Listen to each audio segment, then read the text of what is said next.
Like every Monday night, you are checking out Breakfast Super Raw. Bon appetit as Don Tony and Mish dish out their opinions about the world of pro wrestling, sports, news, and pop culture. Breakfast Super Raw. And now, your host, Mish and Don Tony.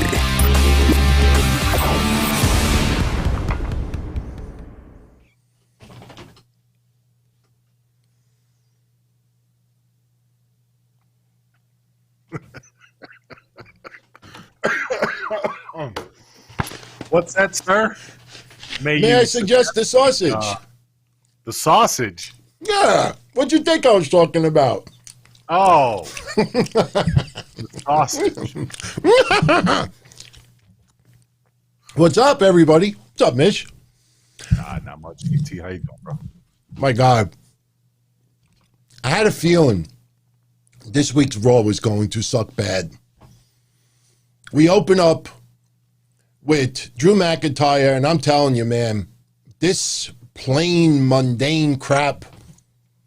Adnan Virk kind of grew on me during the show, but we get a tag team match, the same shit as last week. Charlotte cutting another promo, same shit as last week. Damian Priest fucking with the Miz, same shit as last week. I mean, with the exception of maybe Riddle versus Randy Orton. Oh, my God. You know what, though, DP? I blame Lily. Yeah. Blame Lily for everything, because Lily is made. Look, you remember This Is Your Life, Bailey? That horrendous, probably the most awful segment I've ever seen in Raw history. And believe me, I laughed when Triple H banged Katie Vick. I laughed because my father owns a supermarket. When he grabbed the chop meat, he's like, I just fucked your brains out and threw it. I laughed. Lily made Alexa Bliss have that god-awful segment. That's right. That's right. Lily's fault. So much for all those goofs with those scoops saying that Alexa Bliss was going to have a faction. Yeah. Right? Well, I think that got thrown out the water because there was a lot of people that thought that Bo Dallas was going to be a part of the faction. So, see, last week, and look, I'm not letting good sausage go to waste, so I'm going to eat it. There's only like one bite left. I'm sorry for audio only. They're hearing chewing and like, what's going on? I have a shirt that says, may I suggest this sausage with the arrow pointing down. Make sure you follow all the sausage, DT. Yeah. Listen, you know, we're 2 weeks, less than 2 weeks removed from WrestleMania. Yeah. And it feels more awful now than it did before WrestleMania. I mean, T-Bar and Mace, all right, we could, I guess, let everybody know right off the bat, in case you weren't aware of this, they were actually Dominic Dijakovic and Dio Madden. They got unmasked tonight. And Drew McIntyre got disqualified because he had a mask in his hand and did like one of those French, is it a French slap when they go like this? And he unmasks Dio Madden, slaps him in the face with his own mask and gets disqualified. Yeah, he officially challenged him to a duel. Horrendous, man.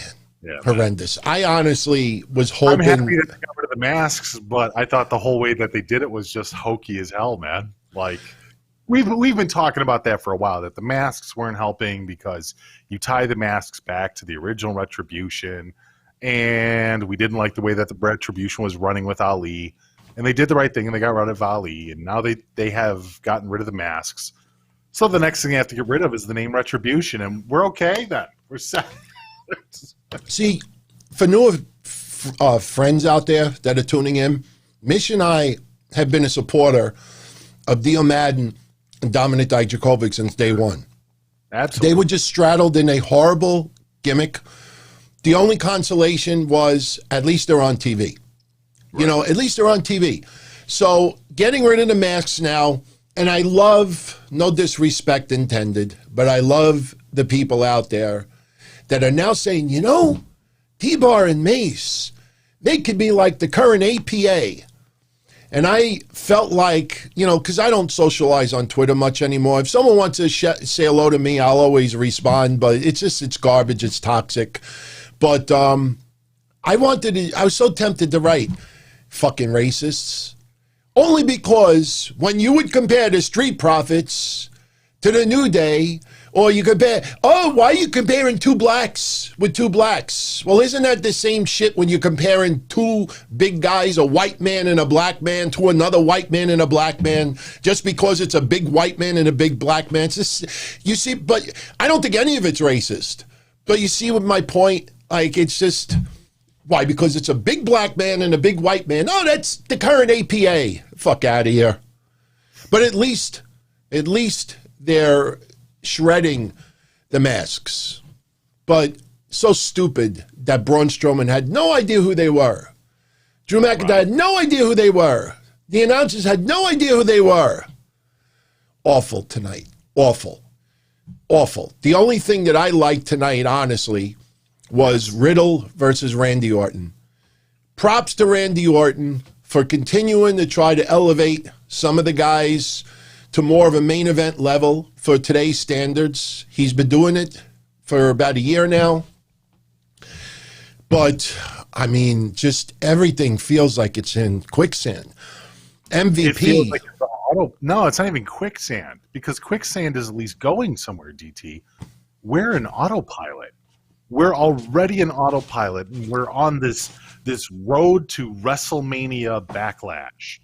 Like, everything feels like it's just they're pushing everything along, but it's almost like they're not even trying, because they know that WrestleMania Backlash is supposed to be where the rematch happens. It's supposed to be like closing off the storylines that weren't already closed. So it's almost like everybody gets a break except for the fans. The fans don't get a break. Everybody else does, though. Yeah. Shout out to Chris Silva. Did we answer your question? What did we think of Raw tonight? It feels like Groundhog Day. It feels like Groundhog Day. That's what it feels like. Better. It really could have been a lot better, DT. I'll be honest. It's not that they don't have good. Okay, let me put it this way. It's not like there isn't meat on the bone with some of these feuds that are going on. It's just they're not doing anything about it. Instead of adding to the meat spices, instead of broiling it, instead of doing something unique with it, they're just dumping it in a vat of water and boiling it. And we are at a point where instead of just recycling storylines, they're just going quid pro quo. And it's kind of sad because I don't see much. I mean, what are the two major advancements we got tonight? One, Retribution lost their masks, and two, it's Lily's fault. Those are the two big things that happened tonight.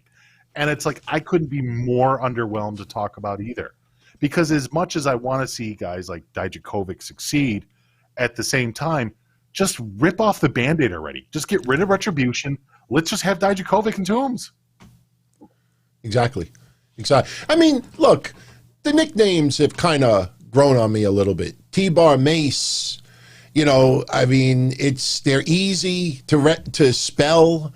You know, they're simple. You know, I remember early on, I would always say Dominic Dijakovic. I can never pronounce his last name right. Dio Madden, and I'm not trying to be a jerk in any way, but sometimes you hear a name, and you see like Gigi Dolan, the former Priscilla Kelly.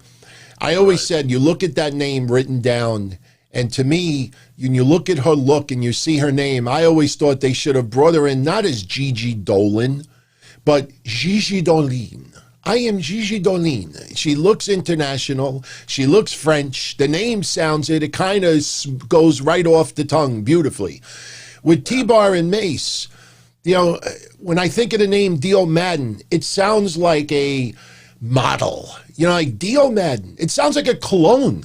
Honestly, try the new Dio Madden. Right, you know, so it doesn't match it. T-Bar, that sounds kind of raw. I was going to say, do your genitals stink? Oh, no, they don't stink. I will be farting sausage later. So I had sausage for dinner. And that's where I got the idea. I said, wait a minute, I got a shirt that says, may I suggest the sausage? You had sausage for dinner. You wore a sausage shirt. And now you're having sausage tonight as a snack? I ate breakfast for dinner. I do that a lot. Breakfast soup raw. I was in a little breakfast kind of mode. Had eggs, cheese, avocado, and sausage for dinner. Awesome. That's a lot of meat for one man. That's all. Yeah. So, unrelated to tonight, but Yes, this sir. news came in tonight right before Raw started. And shout out to Rojo Bear 24 with Super Chat. MLW this spring will be going to Vice TV. Congratulations. Seriously.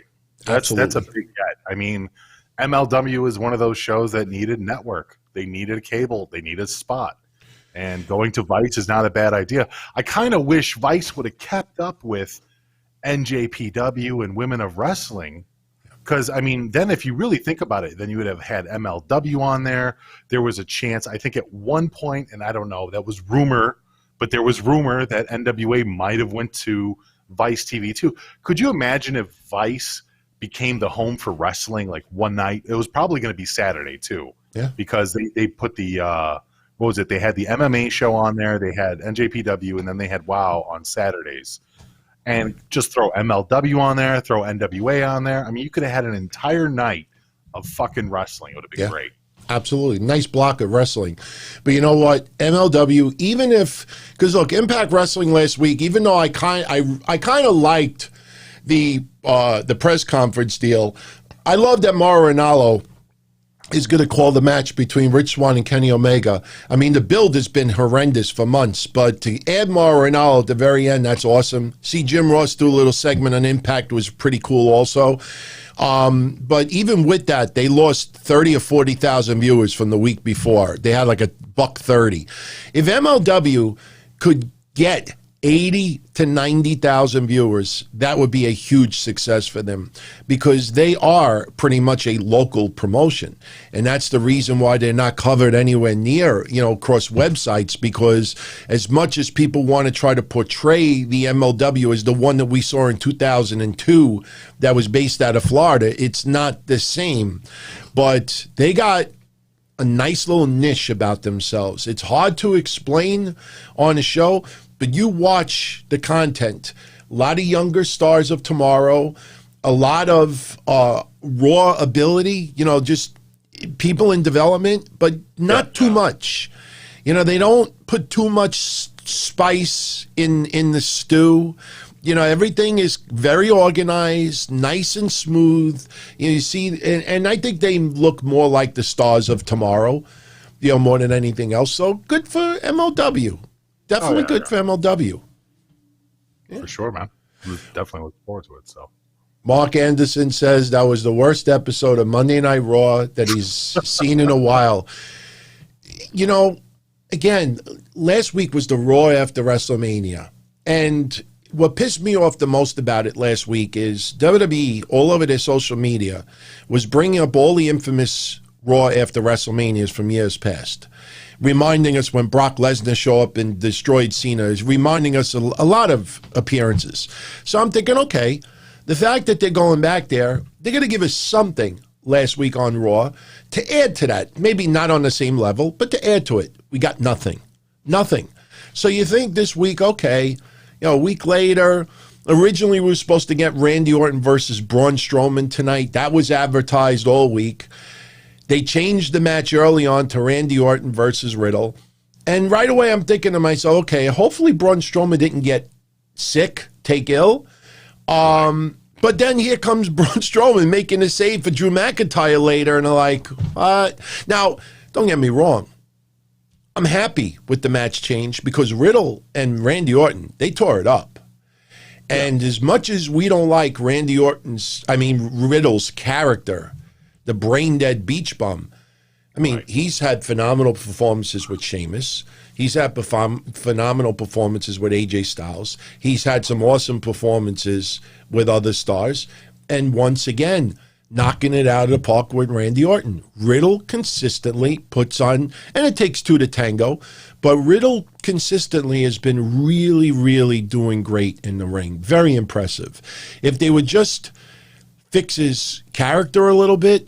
So awful. It just, his character is just awful. The guy can wrestle. The guy makes matches look good. There's nothing wrong with what he does in the ring.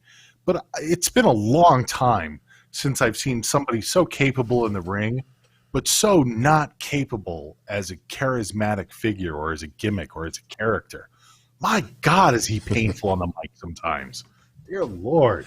It's such a sad dichotomy, too, because he is good in the fucking ring. He delivers good matches. You'd be a fool to talk badly about his matches. He has great matches. It's just everything else, DT. Oh, my God, everything else. At least they did one of the names that you and I joked about 4 or 5 months ago. Riddle proposes to Randy Orton to call themselves RK Bro. We obviously, even though we said this 5 or 6 months ago, we say RK no. But, you know, this is the only segment tonight that I enjoyed, with the exception of Asuka calling Charlotte, bitch! Bitch! What is it about someone who doesn't speak English, who's looked at as a foreigner? What is so entertaining about a foreigner yelling the word out, bitch?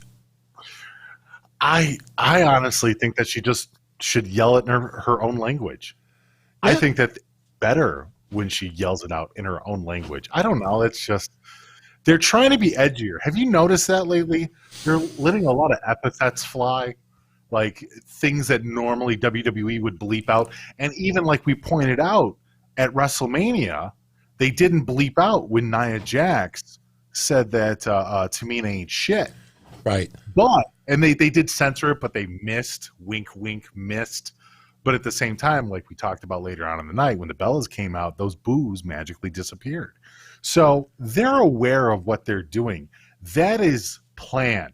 Somebody in the back is like, you know what we need? We need more of the word bitch. It usually happens after 10 o'clock. Yeah, but that's what I'm saying is I think it's their way of making it look edgy. And the problem isn't the fact that they're using the word bitch, because using the word bitch is fine. But it always feels so forced. Like it's this bitch. Yeah. Yeah. You know, like that's not how it comes out. That's not how normal people talk. Right. And the problem is if you're trying to dog somebody out, you're not going to have this moment where you grab the wall and announce to the world, bitch. You're going to announce it in the middle of calling someone out, of talking shit to someone. Exactly. It's going to fall out naturally. But they don't see it that way. And so that's why when you're pointing it out, it's because everybody's seeing it the exact same way that you are. Like, do we really need that? Is that good? Like, I don't even know. Let me just address two people in the chat room. Sure. We have said 1,000 times in the past that Asuka could speak some okay English. We're talking about the character on TV. Oh, yeah. We're talking about the character on TV, because you could even go back to Funaki back in the day. Taka Michinoku is probably the most infamous one. Didn't he say asshole? You asshole. And everybody laughed their ass off. There's something about a Japanese person saying an expletive on WWE television that they think that everybody in the worldwide the world is going to pop over it. We're talking about storylines on TV.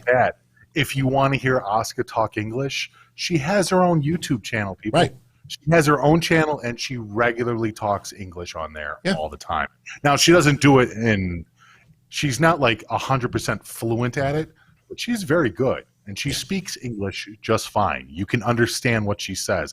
And it's kind of funny, too. There's like certain videos she's done where she curses in Japanese, too, and it's even funnier. But it's funny when they do subtitles also. The subtitles are great. You could see the subtitles if you set it up. Painful. It is, especially when they get it wrong. In fact, you want to see horrible translation? I'll tell you in a minute. Want to shout out Darren Gordon Hill. Darren, thank you again for that transcript. for the contest. You know what I'm talking about. I sent you an email earlier, and he was punished again today for watching the show. And yes, by all means, I was going to send Darren a shirt for hooking me up with a little grid for the contest. I'll be more than happy. So James Edward, if you're hearing this, got to email me, dontony@dontony.com. Got a shirt coming your way, courtesy of Darren Gordon Hill. So very, very kind. Very kind, my friend. So awesome. Thank you, my friend. Alexis Rodriguez, getting his tooth pulled tomorrow. I hope you don't do shows, man. I got a tooth taken out like 3 or 4 years ago, and that shit hurt. But, he says still it'll be less painful than watching Raw today. Yeah. Hopefully they're not playing Raw in the background while they're drilling into your head, man. Oh, I know, right? Oh, man, but best of luck with you. Best of luck. So feel better, dude, because that's why are you getting your tooth pulled? I hope it's not like a wisdom tooth or something. I hope it's not a front tooth. No, for the back teeth, it's almost cheaper sometimes to get a tooth pulled than to go in there and get a root canal, get it drained out, get a ceramic fucking post put in, and get a new tooth put in. Like, that's pricey as fuck. And then getting a tooth pulled is what, $250? So sometimes losing a back tooth, and I've lost a back tooth myself, but sometimes just having them pull the tooth is a hell of a lot cheaper and a lot less painful. Yeah. Harris B., I got your email too. True story. I got a wisdom tooth down here, and they can't pull it because when it grew in sideways. So it's really? It's part of like in my skull like this, and they said I would have to get surgery to get it removed. So every 5 years. That's like a $10,000 surgery. It's not cheap. No, every 5 years I get bad pain for about 2 or 3 weeks, then it just goes away. So I can honestly say I don't recall having pain for at least 7, 8 years now. But that's the only thing that sucks about that too. Man. Crazy Cruiserweight. We already shared. Yeah, we talked about MLW on Vice TV earlier, and thoughts of the Stone. Did you watch the Stone Cold documentary last night? No, I did not.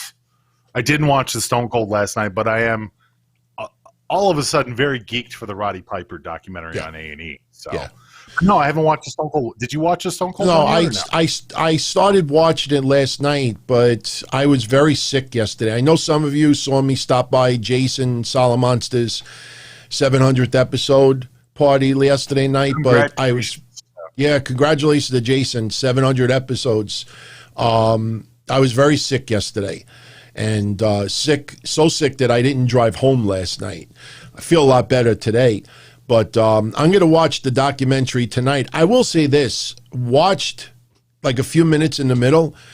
You see Steve Austin now.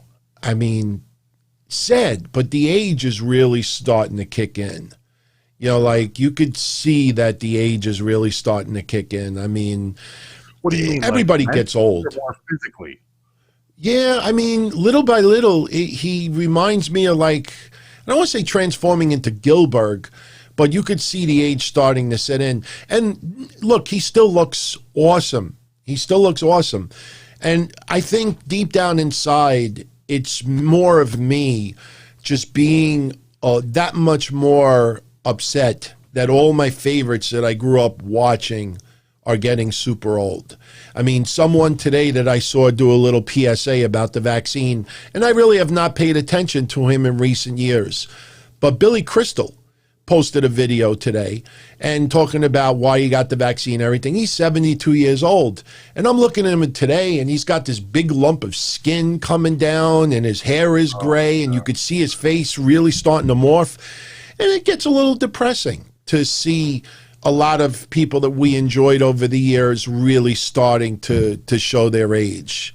You know, it's depressing, you know, but I'm going to watch it tonight, and I'll definitely talk about it later this week. In fact, I wanted to let everyone know, I don't see this changing, but a lot of you out there, especially those with the channel memberships, you know, because I do Thursdays, the Q&A, Ask DT AMA, And a lot of you have been saying, bring Mish on for a week.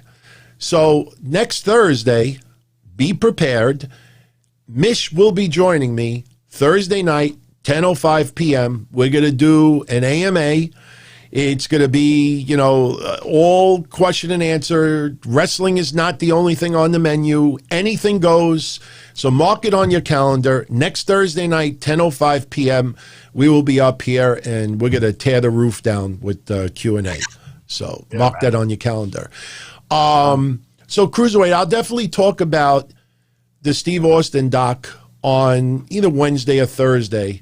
I owe you one, and I'm sure Mish is going to be talking about it as well. So yeah, for sure. Man. Yeah, Mish, this Joe Punches has this for you. With being a Piper fan, I'm a huge freaking Piper fan too. I just finished watching They Live in 4K TV 2 nights ago because I didn't realize it came out on 4K. I got Piper in the background. I got They Live up there.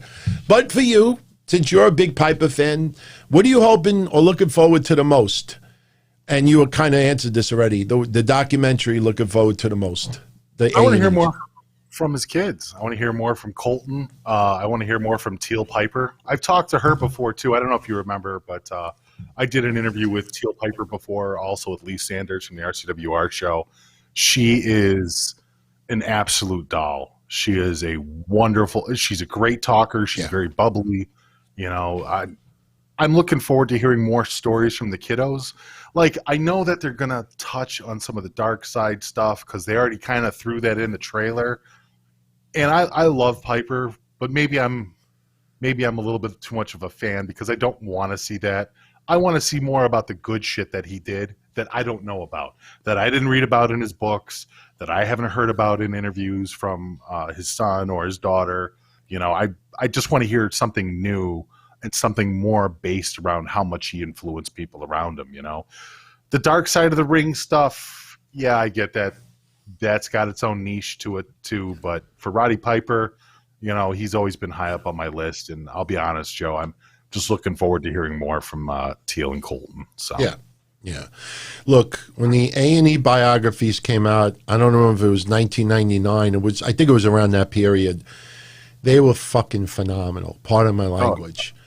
The Andre the Giant one got me choked up because even Tim White, he later on had those horrendous segments where he was getting killed every week. But Tim White, that hit my strings. His relationship with Andre. Yeah. Oh, yeah. Andre. Right. Because let me ask you a question because, and I'm not talking about shoot interviews, but I'm just talking about TV documentaries based on wrestlers. What's the hardest one that you've had to watch? Because we always talk, there's dark side of the ring stuff too, but at the same time, there's a couple of them that don't have to be dark to be hard to watch. Owen Hart. Owen Hart? I think Owen Hart, yeah, because that's one where you remember where you were, and for a very short period of time, I was married, and I was at the house that we had owned for about 2 months before everything just went south, and I still remember just walking into the living room and hearing what we heard about Owen Hart. And I remember this chill going down my spine multiple times. And just watching this and reliving it and, flashing back, covering the hotline at that time. Eddie Guerrero, watching stuff over the years also was very, very sad because it was so unexpected. The Owen Hart, unexpected as well, obviously, but something about the Owen Hart, it's a different sadness. I don't know if anybody understands that when I say that. The Owen Hart passing and the Eddie passing is 2 different types of sadness for me. Like, are they doing it now? No, but over the years, other people have been done. Yeah, there's been interviews and things, pieces done. Oh, no, I was just talking about the ones on TV that we can see because, like I said, you got A&E documentaries, you've got Dark Side of the Ring, you got ESPN that does documentaries. Like, when I was asking you, I was just curious. Yeah, Joe Punches, I think he nailed it. The Ultimate Warrior one. After the Ultimate Warrior passed and they showed everything with his kids and the tribute, that was very, very sad because I've always been a Warrior fan. I mean, I got my retro podcast still when the documentary that came out. What was that called with the Warrior with WWF? The original one, the Rise and Fall. The self-destruction.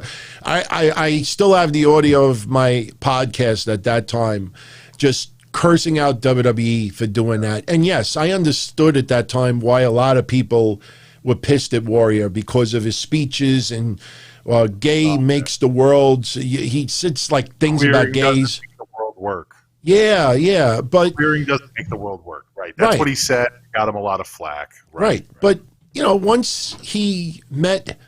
He got into a deeper relationship with his wife, he changed. And we've talked to, members of his family after he's passed. And all of the views that he changed over the years was genuine. It was not PR. It was I don't want to compare him to Hogan, but a lot of people to this day feel that Hogan, his apology is more for a PR standpoint than anything else because Hogan never bothered to actually go on the circuit and try to make amends. And I don't want to go off the rails, but my thoughts and prayers are with everyone who lives in areas that are of concern once this verdict comes in for Derek Chauvin, that cop, because now it's in the hands of the jury. Personally, 20 to 30 years, I think, is what's, minimum this guy should get. And, it's just the climate in this world is not a good one. And even if the guy got the electric chair, I don't think that is going to make amends in any way, shape, or form. But I think, the one thing that comes out of this is, you and I have talked about this for years and years and years. Number one, every cop should be mandatory body cam. You take it off, it could be an accident. You take it off, the hearing comes off again, suspended, third time fired, that's it. But I also, the fact that everybody and their mother now has a camera on their phone, anytime you see misbehavior, hit that record button. Because all I keep thinking about when I watch that 9.5 minutes of footage of that asshole on his neck, all I keep thinking to myself as I watch that is, could you imagine if there was no video footage of this? You imagine what they would have turned around and said. Just, that's the one thing you got to think about this. So the more cameras are in people's faces, the more it's going to make people think twice about doing something. So, but I was going to say, as far as my choice, I would have gone with one of the more depressing documentaries, but not depressing in a way that it's finite. But did you ever watch the Ric Flair 30 for 30 on ESPN? Oh, sure, yeah. I still think that was one of the most powerful, moving documentaries that have ever been done on television, only because he's still here.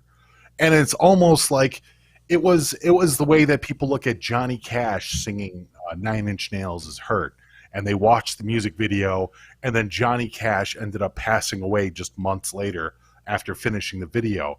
And when you watch Ric Flair's 30 for 30, talking about the breakdown of his body, talking about the abuse he did to himself with alcoholism, talking about the loss of Reed Flair and everything else like that, you really get a sense of weight that Ric Flair has in his life. And he really starts to look very, very old in the eyes of the camera. And I don't know, for some reason to this day, that one is the hardest to watch because it's almost like you're looking at somebody write their own epitaph. I'm gonna say something very unpopular right now. That car commercial that he's on for the car warranties, that's embarrassing. Yeah, it's pretty bad. It's not even funny. It's not even funny. I mean, you could hear that he can't talk like he used to. He's got a tremendous lisp. It's his teeth, it's his gums. And look, he's getting old. He's forgiven for that. But I watch that, and I just say to myself, this is not funny. It's not entertaining. It's certainly not going to get me to buy a car warranty. And I'm looking at that, And that depresses me. It depresses me because it almost looks desperate that Ric Flair, enjoy your wife, enjoy your friends and your family. Stop. You remember when he did the lottery? The lottery was kind of corny, but you know, at that time, he did the lottery. He did. Remember the energy drink? The whoo, you're gonna get robbed. You know, like he did the energy drinks. Like Ric Flair has done some crazy commercials over the years. The problem is now, like back then, it was still silly because Ric Flair was clearly in more control of his mental faculties. Yeah. Now, I don't see Ric Flair being very much in control of a lot of things. And like you said, even with that commercial, you see him looking down the whole time. Yeah, he's reading. Yeah, you could see he's reading everything. Michael Gonzalez, I think it's nationwide. Go on YouTube and do a search. Just type in Ric Flair commercial 2021. It'll pop right up and you'll see it. It's depressing to look at. It is. Slap fight. Did you see that? Okay. I see VJ brought it up in the chat. I know, but it's just because it has to do with Ric Flair. Sure. Ric Flair was the referee for a slap fight. Like, oh, yeah, I saw that when he slapped the guy. Yeah. See that? Like, that's kind of borderline. But the stuff on TV where he's got to, like, I don't know. It just was sad. Okay. It was just very sad. James Campbell, I never had the opportunity to meet Owen Hart. I went to a couple of Garden shows when he was the Blue Blazer originally. I think he was the Blue Angel and then became the Blue Blazer, but never had the opportunity to meet him. So honestly, never did. Brandon Jones, he enjoys the Alexa Bliss segment, but it's really WWE's fault, not the wrestlers. It's the WWE writers, and WrestleMania Backlash name sucks because it's been Backlash without Mania. Reminds him of his ex-girlfriend. Look, dude, two things. Right. I agree 100%. This is not Alexa Bliss's fault. It's not even Lily's fault.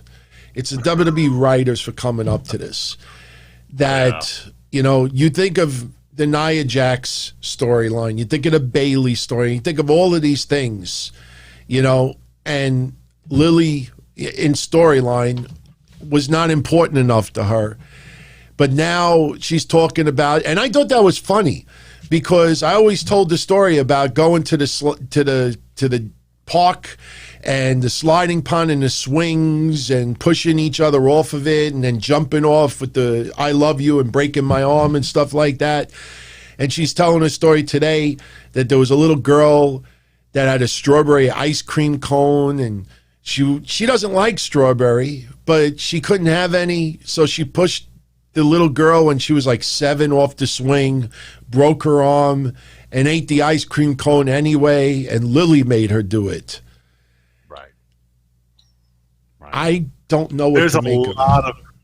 There's going to be a lot of jokes about Lily and Bliss. Just saying. You mark my words. From this point out, there's going to be a lot of things coming up from the perspective of Bliss that people are going to blame on Lily and make memes out of it, because this shit is totally meme worthy. I'm glad you enjoy it, dude. I really do. Like, kudos to you for enjoying it. I think it's pretty hokey, but we'll see what the fuck they do with it. WWE is not going into WrestleMania Backlash strong right now, but we got 2 more weeks left, right? 2 more weeks? Yeah, well, you know what? What this tells you... I'm looking forward to at the moment.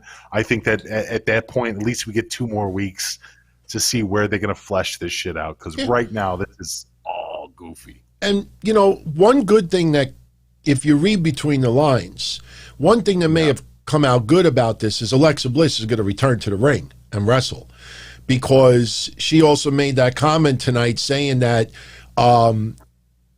Lily never liked him. This was from tonight. Lily never liked him, meaning the Fiend. But Lily also doesn't like any of the women on the WWE roster. Yes. So the fact that Alexa Bliss made that comment means that Alexa Bliss is going to start attacking the women on the roster. That's why this faction stuff, I don't think look, we've all had ideas. A week ago when they debuted Lily, I said, why don't they put Aleister Black with Alexa Bliss? Well, apparently that was such a great idea that now everybody is coming up with the same idea. But the thing is, I don't see Alexa Bliss having a posse. You know, it's a fucking puppet. It's a puppet. It's basically, look, Alexa It's a puppet Bliss, with bare feet. And I don't mean bare as in no socks on. I mean bare feet. Remember? This was the picture. Let me see if I can zoom in with Brandon still being up here. What's up with that? Yeah. What is that? It's just a cheap little puppet, dude. That's all it is. It's a cheap little puppet. It doesn't even have like toenails. What is that? It looks like Lily's got some ugly ass feet, man. Snitsky would not like you. Let me ask you this. Would you be surprised if Bray Wyatt is off our TV for a while now? Maybe return, but it seems like they want to go with the supernatural direction in the form of Alexa Bliss instead of Bray Wyatt. Or at least that's how it initially feels. You know, like, are they trying to make a female supernatural character? Because, I mean, that's their idea. Why else would they do this? Why else would they push Bliss into this? Because if you remember this entire storyline, I can tell you though, was the succubus. I can tell you why. Why? Because without the Fiend, there is no reason for her to be doing this. Remember, she started doing this because she was under the spell of the Fiend. She doesn't need the Fiend anymore, but she's still dressing and using the playground and everything like that. So now, since the Fiend is not under her power, a fucking stuffed animal is. And you know what's going to happen? Some woman on the WWE roster will eventually set that stuffed animal on fire. That doesn't make sense, though, because Bray Wyatt was the source of the power, not Alexa Bliss. Right. So how did Alexa Bliss get the power from Bray? She got the power, I guess, from Lily. Remember, they do those close-ups of Lily going... Lily didn't even exist until WrestleMania. Listen, somebody's going to set that puppet on fire, and people are going to have flashbacks of Vince McMahon with, what was the bear's name? Teddy? Wasn't it Teddy? I think, was it The Undertaker or Kane set the bear on fire and then threw it down the rampway, and Vince is like, no, Teddy. It was either Undertaker or Kane. And that was the worst. To me, back then, it looked like all the McMahons were trying to make like resumes for their acting roles. Someone in the chat, was that? The storyline is completely backwards because it went from Bray to Alexa Bliss with no explanation of how Bliss got the power, and now it goes from Bliss to a puppet with no explanation how the puppet had this power. Because now this puppet apparently has been all-powerful since Alexa Bliss was a little girl. Yeah. So now I guess we go into who gave Alexa Bliss the puppet, DT? Isn't this a fun storyline? Who gave Alexa Bliss Lily? Because that's the real heel in this storyline. Yeah, and Randy Orton suddenly ain't throwing up chocolate syrup anymore. Or really, we figured it out. It was water with food coloring. That's what it was. That's what it is. I figured it out. It's the same people that made Randy Orton spit up black pudding. It's Bill Cosby. Bill Cosby gave Alexa Bliss Lily. I think I solved it. Oh, Alexa. I see, I can't do Bill Cosby. I have to hear his voice first, but I could picture him. I was over at this kid's house having a little Jell-O, and I found this stuffed teddy bear. We named it Lily. I was playing with the little kid's lily pad. Rudy, you want to play with Lily? Hey, I want to talk to you. Fat Albert. I used to be able to do it when I was really young. Hey. Can't do it anymore. Yeah. Play with my pudding pop. Oh, this fucking Lily thing. Again, I agree with you, Brandon. It's not Alexa Bliss's fault.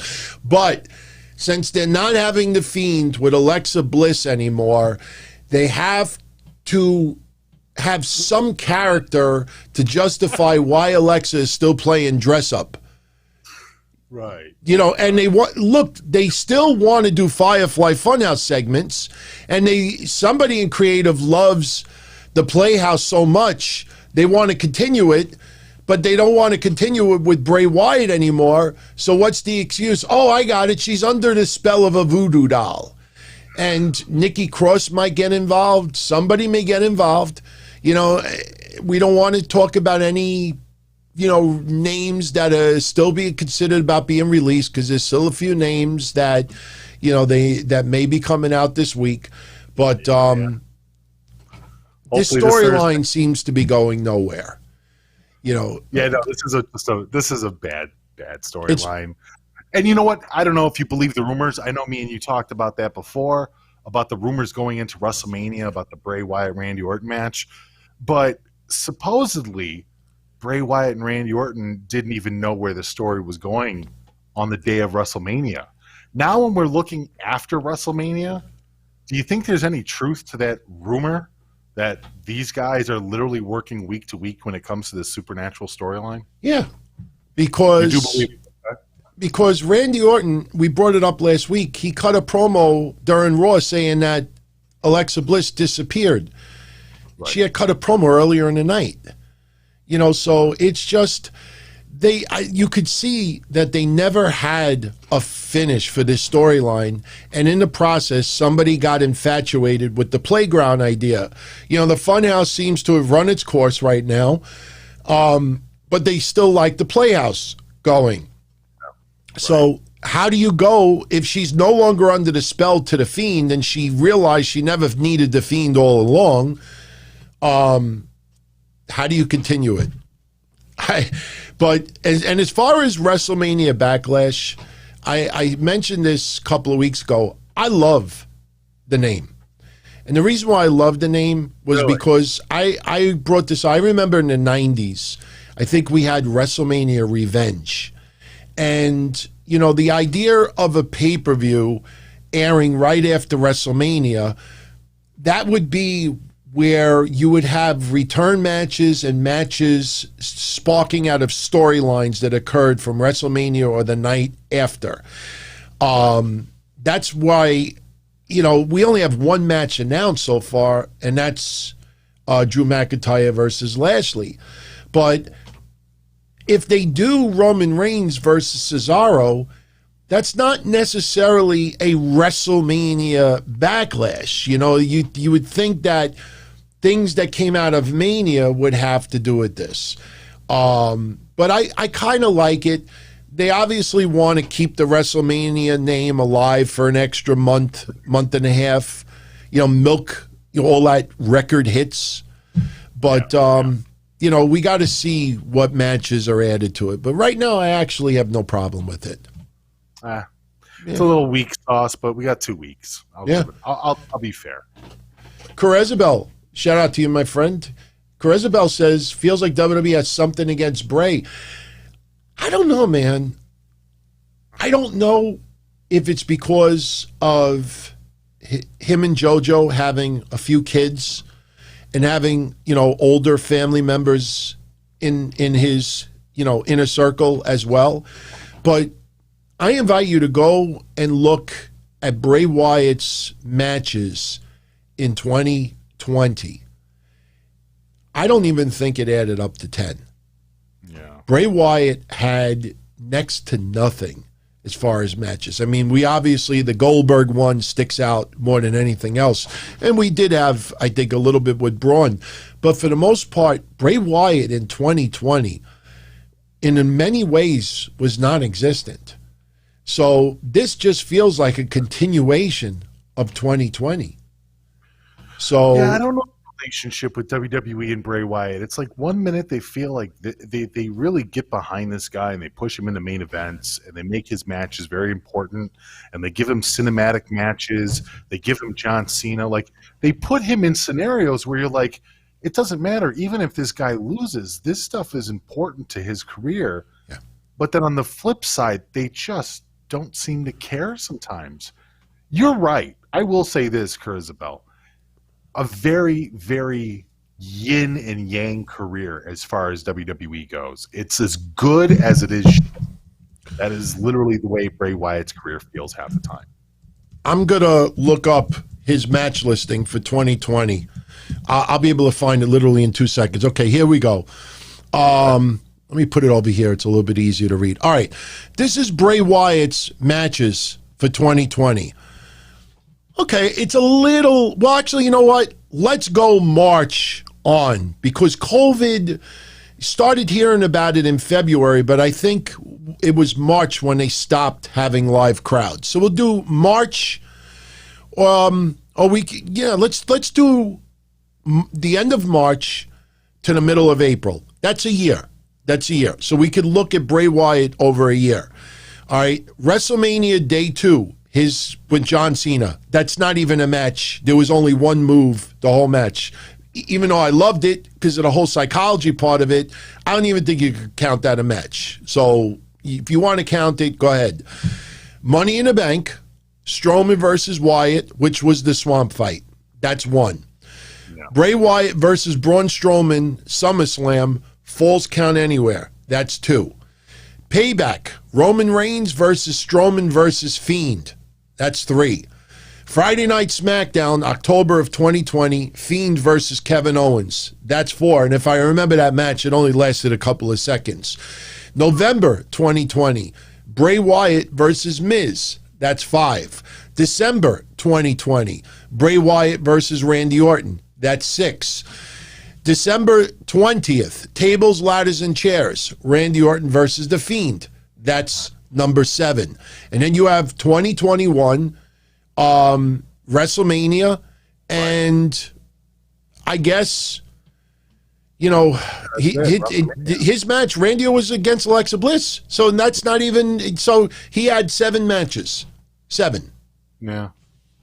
7. In 1 year, he had 7. And some of those, like I said, were really almost nothing. Yeah, I don't know, man. Like I said, it's a really weird career because there are things that Bray Wyatt does that people are absolutely captivated by.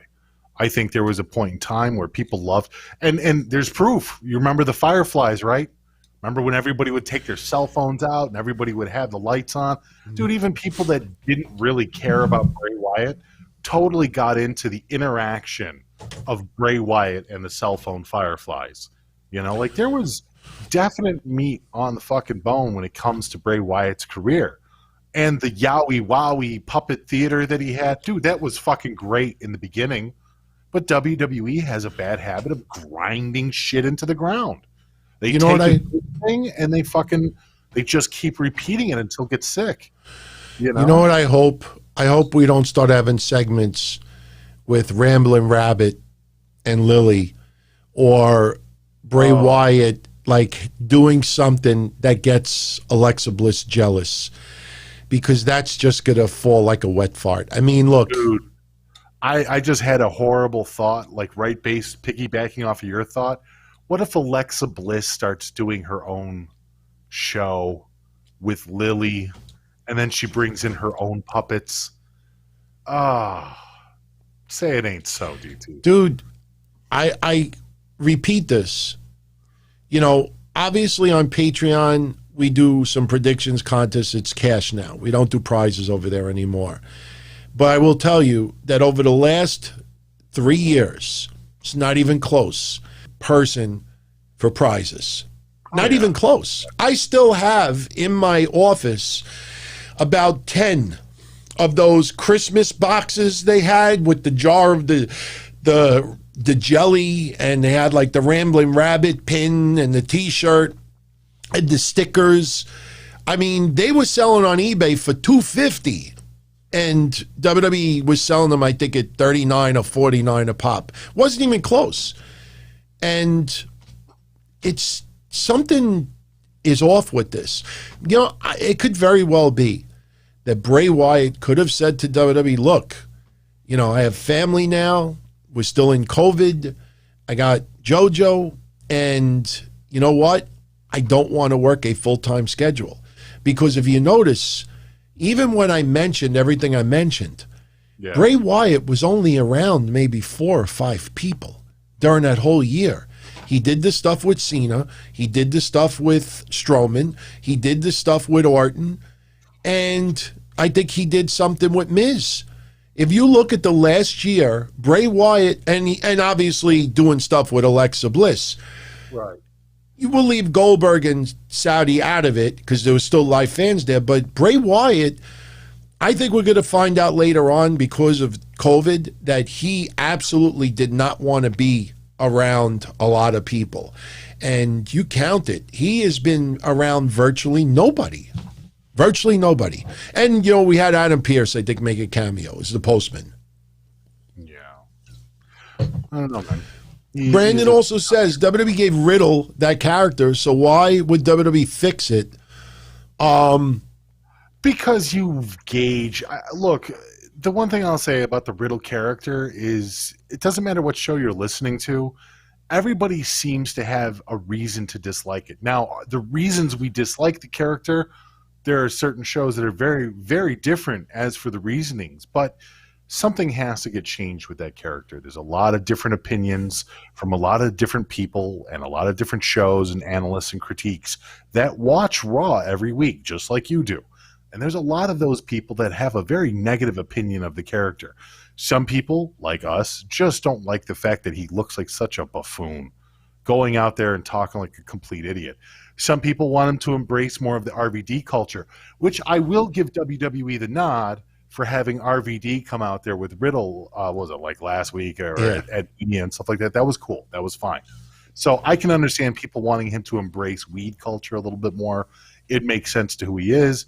But at the same time, we're talking about family-friendly PC WWE, right, now with NBC and Disney over here. So that's another matter altogether. So you're in this state where a lot of people want Matt Riddle to succeed.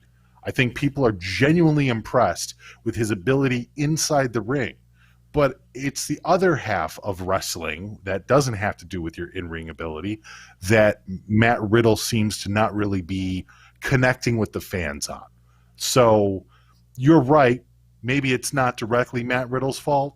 You're probably right that it is a WWE writer's idea, but it's also up to him to say, hey, I don't think this is working. Is there any other direction that my character can go in? Is there something else we can do?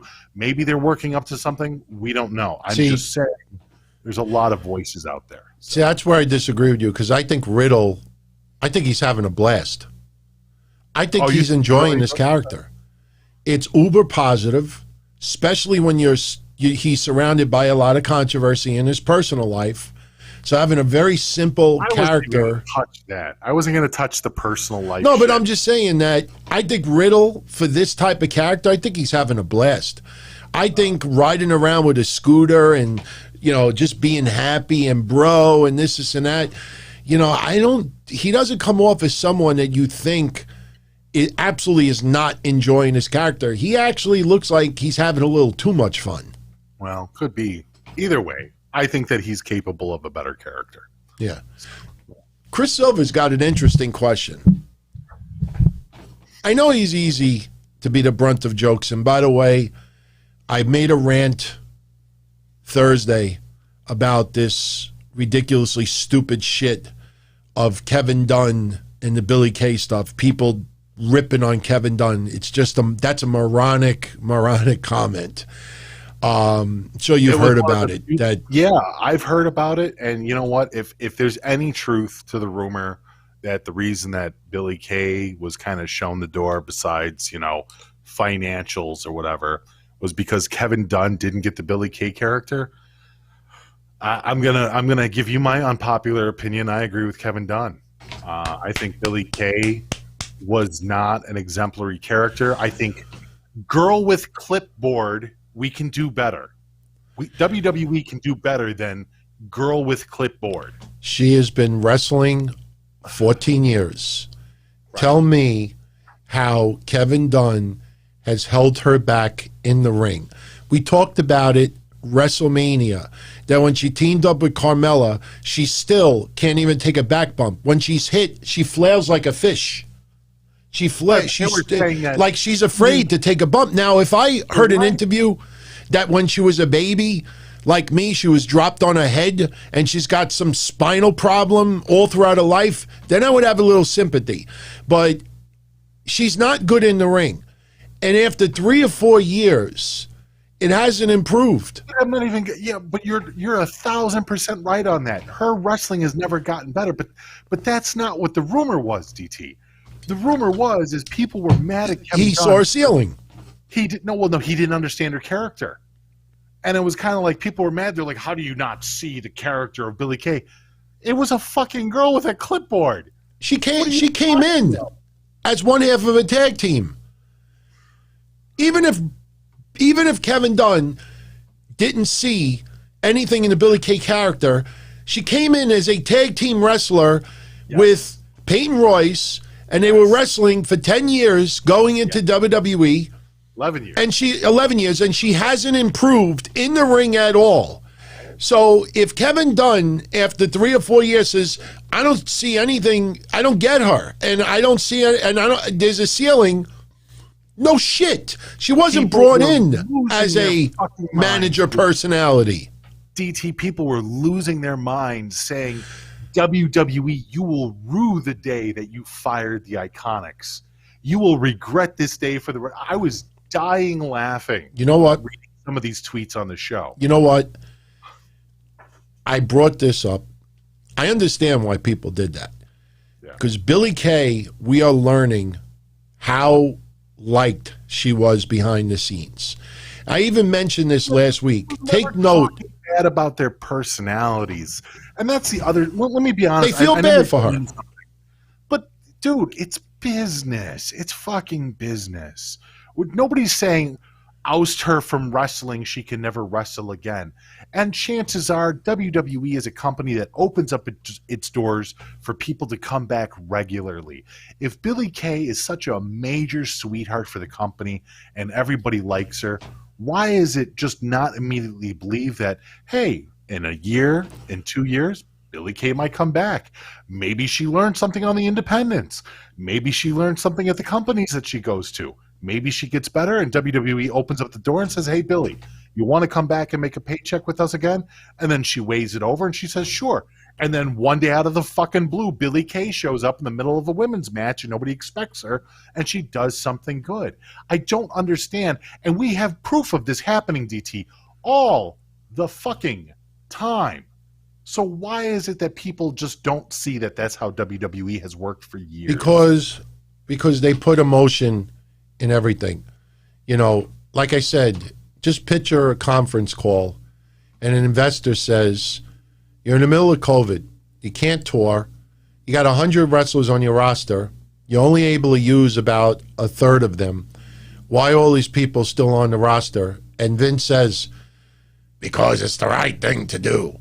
He'll get laughed out of the fucking building, his stock will plummet, and unfortunately, in a business world, a publicly traded company and an entertainment company, you're not going to keep 30, 40, 50 people on the roster because that's the right thing to do. All right? There is something called pandemic unemployment that they would still get money out of this. It's because she is so well liked. I even mentioned this last week. If you pay attention to people in the wrestling business that commented on this, take note that they commented about Billie Kay about 90% of the time. Peyton Royce got some attention, but nowhere near the level of Billie Kay. So everybody that didn't know her personally sees the love by, you know, everybody in wrestling, from Bayley to everybody. And the more you see how well liked she was, the more you feel bad for her, and the more a lot of people dislike WWE and Vince McMahon already, the more it's like the Drake Maverick situation all over again. And she was hired to be a wrestler, not to be a service dog, not to be a service friend backstage. She was so well liked in the locker room. She was my sister from another mister. She is wonderful. She's the biggest sweetheart. Well, guess what? She still wrestled like shit. And that's the God honest truth. If they care about her that much, then fucking help her get better, train better, wrestle better. Nobody out there has ever turned around and said, she doesn't wrestle bad in the ring. She was brought in as a wrestler, not to be the backstage friend for everyone, the support person, the support pet. She's not a road agent. She's not a trainer. She's none of those things. No, I get that. But I don't feel bad for her personally because she's not blackballed, DT. it's like a lot of people think that if you're fired from WWE, you're just blackballed. And it's like, it's not that way. I don't know where these myths come from. That's not how WWE operates. Can you imagine? Too, on the same vein, and I'm just going to throw this out here in left field, everybody's saying, oh my God, Tony Khan is, God bless Tony Khan. He's going to hire all these people. He's going to bring them in and he's going to treat them right. And he's going to push them to the moon. And they're all going to become millionaires. And I'm sitting there thinking, I'm like, man, oh man, I cannot wait for the day that AEW has to make wrestling cuts. You want to know something, man? People's heads fucking. A lot of those people that are ripping WWE right now, if Tony Khan brings in Billy Kay and Billy Kay does this in the ring, those very same people that are ripping on WWE right now are going to post clips of her in AEW saying she can't wrestle. Why was she brought in? No, they're going to say she's the greatest thing ever, DT. They're going to be like, oh, did you see what Billy Kay did? Dude, she's the greatest. What a great move by Tony Khan for hiring Billy Kay. But in reality, people are going to stop watching when Billy Kay's out there. Twix, you're saying why did Eva Marie get pushed? What are you smoking? Eva Marie wasn't pushed on TV. She did a little bit in NXT. It wasn't that bad. She came to the main roster because of the Divas, Total Divas stuff, and she was abysmal. She had a couple of matches, and that's it. She had a gimmick where she wouldn't wrestle, dude. Right. And that was the gimmick. That was the gimmick. She would come out there and something would happen and she didn't have to wrestle. Yeah. No, KM Truth. You obviously didn't tune in to last Thursday. I don't like Kevin Dunn at all. I have nothing against him personally. But right. Take note at the wrestling companies that do not sign Billy Kay. Now look, again, hear me out. WWE did not sign Billy Kay to be a backstage interviewer. WWE did not sign Billy Kay to be a valet.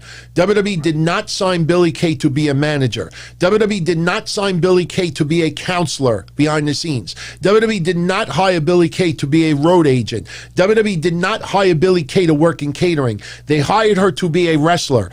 If another wrestling company like AEW or Impact or someone else hires her and says, we think you're better fit to do a talk segment and not really get in the ring, and then maybe behind the scenes try to get her a little bit better, and let's say AEW, for example, they feature her on Dark, and they try to do it, but as far as regular TV goes, she's hired to do like Dasha Gonzalez.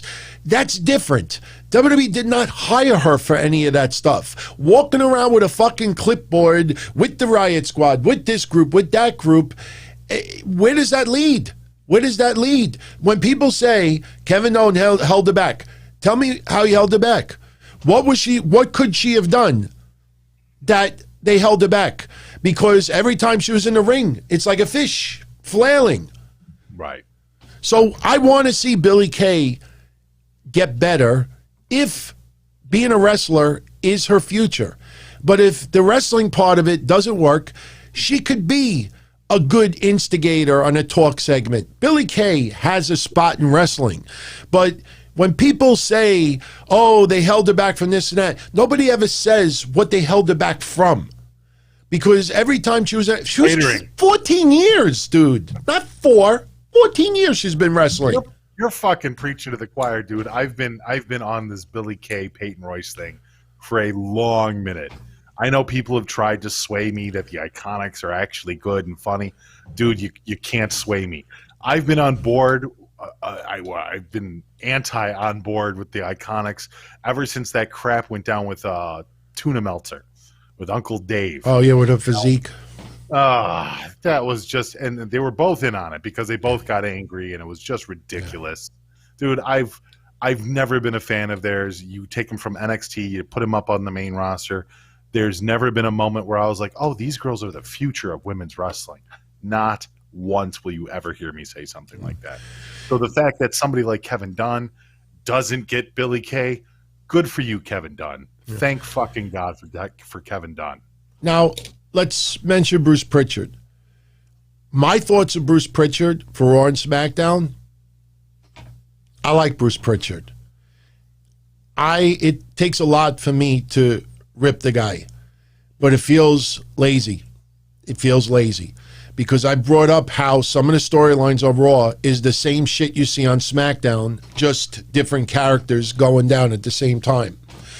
A lot of Raw and SmackDown mirror each other with a lot of the pins, a lot of the storylines. It feels lazy because, again, today it was fucking lazy. The Viking Raiders, again, I don't know who, I think WWE, because of social media, in an uproar about the Hurt Business being split up, that the more social media complains about it, the more Cedric and Shelton get buried. Because tonight, the same exact thing as last week. And early on, Adnan Virk, it pissed me off because Pat McAfee knocked it out of the park. And you see Pat McAfee and you hear him and then you hear this guy. But I will tell you this for everybody out there. Boomer in the Morning podcast, April 14th episode. Go check it out because Virk is on there and he talks about how he got the tryout. He didn't say who, but he said that a bunch of other people tried out for the commentary gig too. In late December, WWE made the decision that they were changing the announcers team. So this wasn't like spur in a moment breaking up Tom Phillips. This was planned. And he mentioned in passing that there were a bunch of people who tried out also. But I will tell you, when you hear his appearance on there, he actually comes off very, very likable. What I notice about Adnan Virk is when he just talks casual on MLB and on radio, because he does sports radio too, he is totally different than what you have on TV. On TV, it sounds like someone who is a wrestling fan but is trying to call it like a sports commentator. And the funny thing is, in this interview, he revealed that's what WWE was looking for. WWE was looking for a legit sports play-by-play guy to have more of a professional feel for them. So that's why he like goes over some of the wrestlers' careers and this, he repeats things and like that was his style and that's what WWE wanted. So when you understand a little bit of what WWE is looking for, you really can't get mad at him. But I still don't know what the purpose he is on Raw. He's not needed. He's not needed. Byron Saxton and Corey Graves as a two-man team is fine. I don't know if it's just for advertising, for name dropping, they're going to be mentioned in the MLB world. I don't know. I hope he gets better. But Bruce Pritchard with his writing, it feels very lazy. Too many weeks you go into it. Oh, we'll just fill up half the episode with the same shit from last week. What tonight's Raw proved is you can miss a week because the following week they will recap it and they will recap it multiple times. And that's what we got today. They recapped. So that intro segment with Drew out there. I know you're going. Coming out. They recapped it right after it happened. Not moments ago. They literally recapped it right after it happened. They went to a commercial, came back from a commercial, recapped it again. The fuck is that, man? The worst was Thursday or Friday. Are WWE fans goldfish now? Do we have just like no span of memory whatsoever? That somebody could punch you in the face, DT, and somebody would have an instant replay, and then they would go to commercial, and then they would show it again because everybody already forgot what just happened 2 minutes ago. Friday, they showed Cesaro doing the UFO. They showed it 6 times on Friday. He has the match against Jey Uso, and the motherfucker does not do the UFO. That's my feelings of Bruce Pritchard right now. Yeah. It just feels lazy. It feels, because tonight, I don't know if anybody noticed, tonight we were close to the 9 o'clock hour, Yeah. And the only match that we had at that point was the opening match tonight. What was the opening match tonight? The opening match tonight was the Viking Raiders versus Shelton and Cedric. We were 50 minutes into Raw, and in those first 50 minutes, we had 5 minutes of wrestling. Yeah. And they're doing this every week. It feels lazy. That's what it feels like. They literally interrupted the women's match. They interrupted Shayna and Nia versus Naomi and Lana so that Mandy and Dana could come out there and show recap clips in the middle of a match while it's going. They are recap horny right now. WWE has a hard-on for recaps unbeknownst to previous WWE years. There's Bruce Pritchard is literally getting excited by more and more recaps being played during the show that he's now interrupting matches with recaps. And after all of this, Drew McIntyre has no friends. He gets attacked. We got the same shit from last week. He comes out, cuts a promo. He comes out and cuts a promo. He recaps last week, demands answers from MVP. MVP actually comes out and has to actually ask the question, you didn't think I wasn't going to come out. It's like every little thing. You didn't think I was going to come out. And then T-Bar and Mace attack him again. And then, like you said, they repeat it. We go to commercial. They come back. They repeat it again. And then Drew's in the back with Adam Pearce. Right. And Drew reveals he has no friends because Drew wants both T-Bar and Mace. Right. And Adam Pearce wants him to go get a... He has no... He couldn't even go up to Sheamus in storyline. Drew has no friends now. He's got to fight them just 2-on-1. And if that's what he wanted because he wanted them all for himself, well, then Drew McIntyre comes off as a stupid schmuck because what person in their right mind? I know I'm going to get my ass kicked, but I want them both 1-on-1. To be the fair, fuck is that? It's supposed to be that Drew McIntyre is such a badass DT that he don't need friends. He could do it by himself. That's the narrative that they're trying to push. It's stupid, and people laugh at it, but Drew McIntyre is such a badass. He's the baddest of the badass that badass has ever lived. And it's corny, DT. It's fucking corny.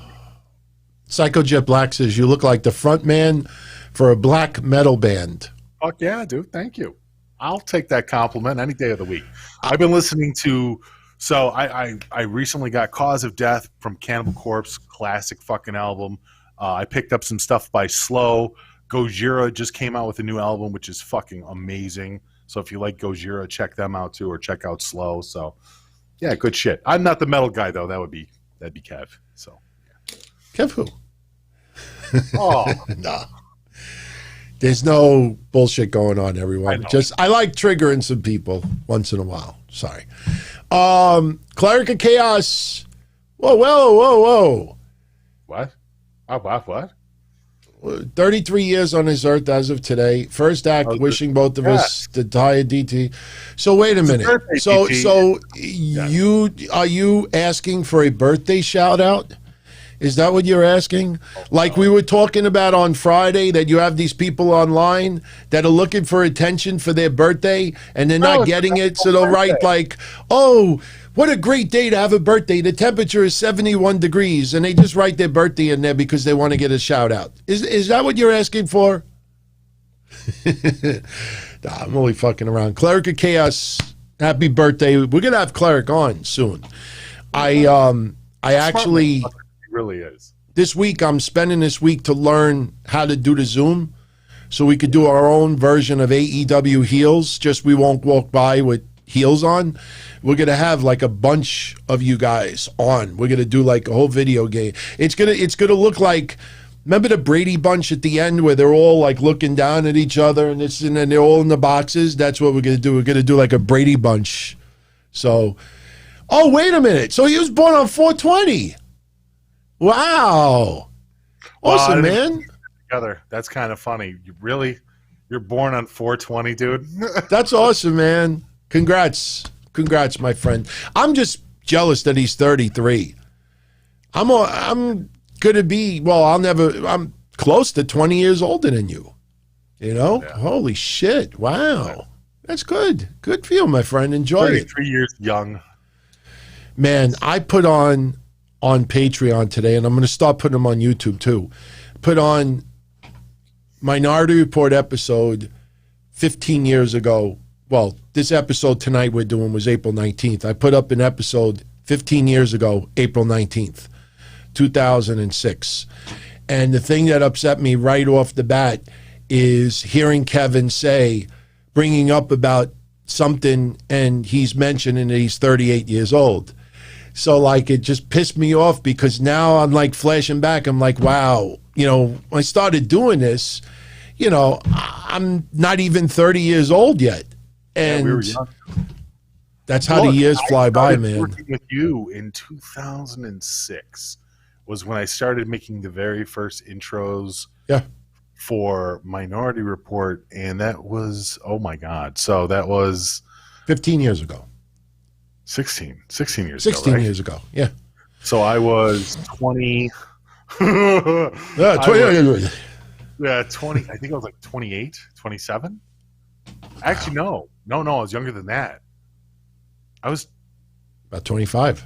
24, yeah. Fuck. I was 24. Getting old fast, man.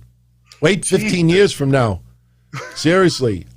I might have to shave my head bald because there's going to be too many grays. I can't escape the grays. Right now, it's okay, but... Crazy Cruiserweight, thank you, my friend. Main event results from tonight. Mansoor over Tozawa.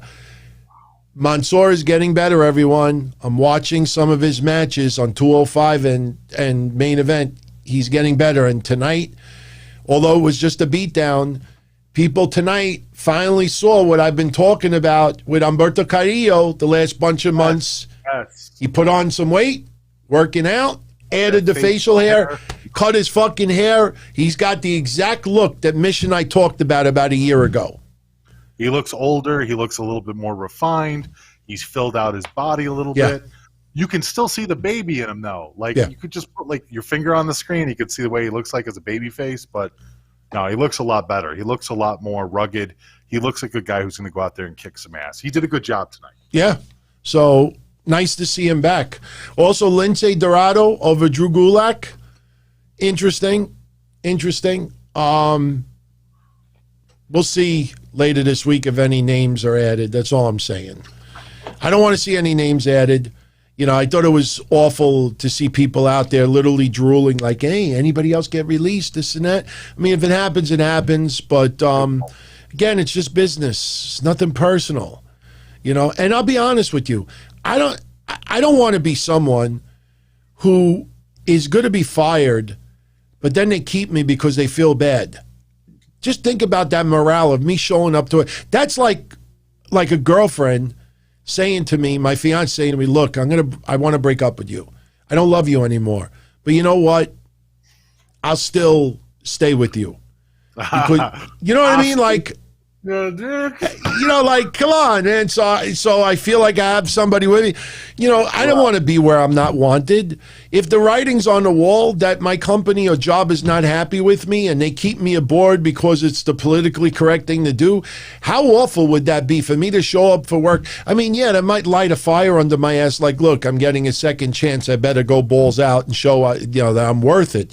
But that's just an awful thing to be, you know? Joe Punches says, you want to feel old? Austin's last match against The Rock was 18 years ago. You got wrestling fans now that never saw Steve Austin wrestle live in person. And I don't even mean live in the audience. Right. I'm talking about TV. Wow. Dude. Fuck, we're getting old.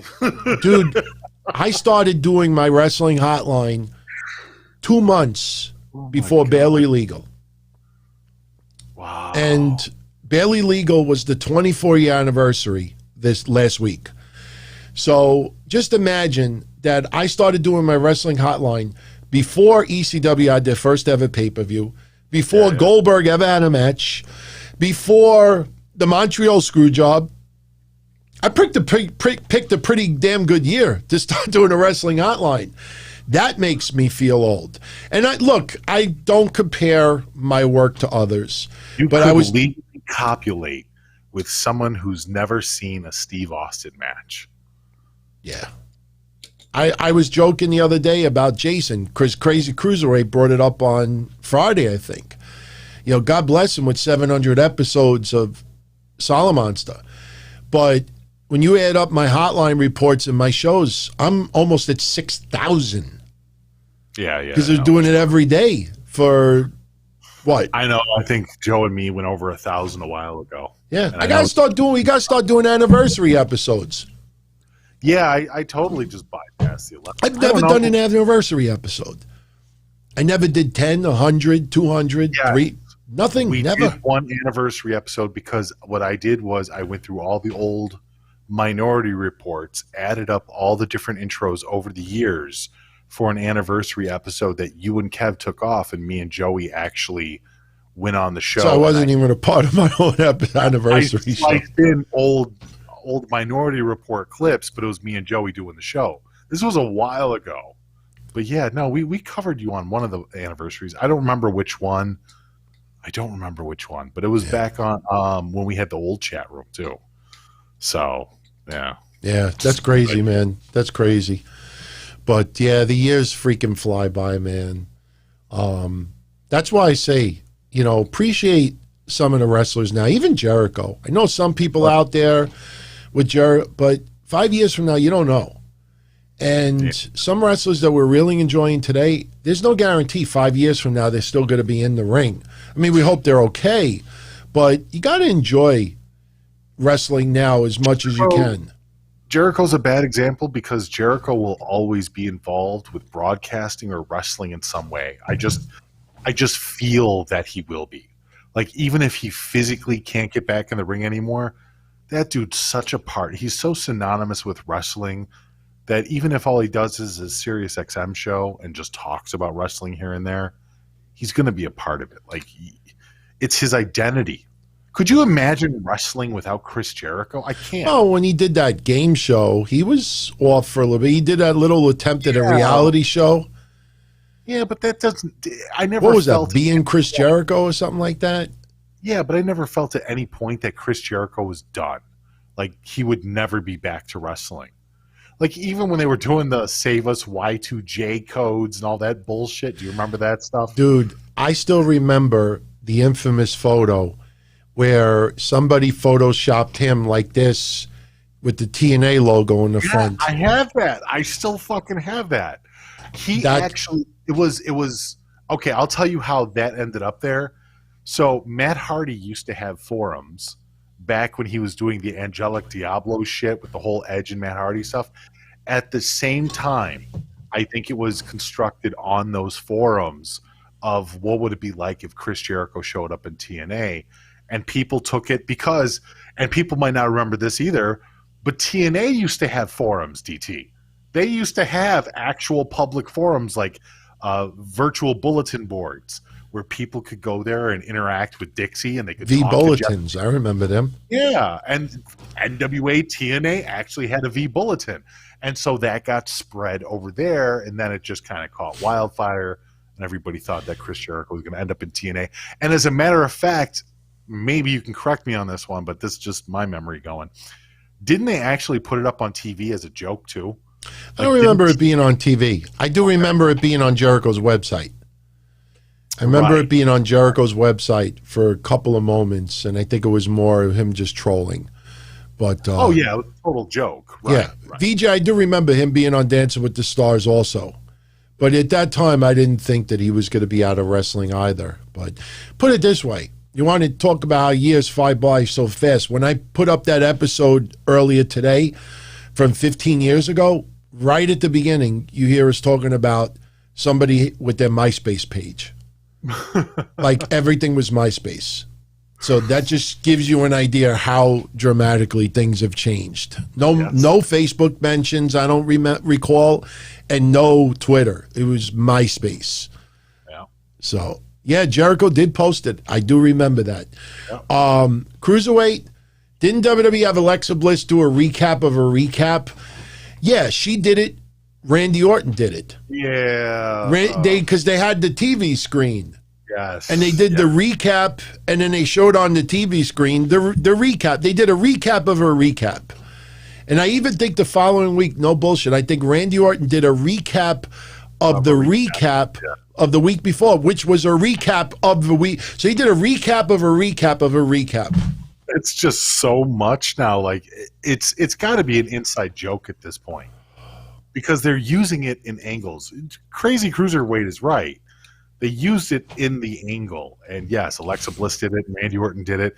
But now we're getting recaps after matches, recaps right after a commercial. Like, what's the joke? Is the joke that it irritates fans? I just need some time, man. Even Randy Orton, like, even in his promos, and we've been saying this for a while, and, you know, like I said, Randy Orton right now, I think, is my favorite wrestler on the roster. Go figure. Yeah. It was Bray Wyatt for Raw, but they don't use him enough.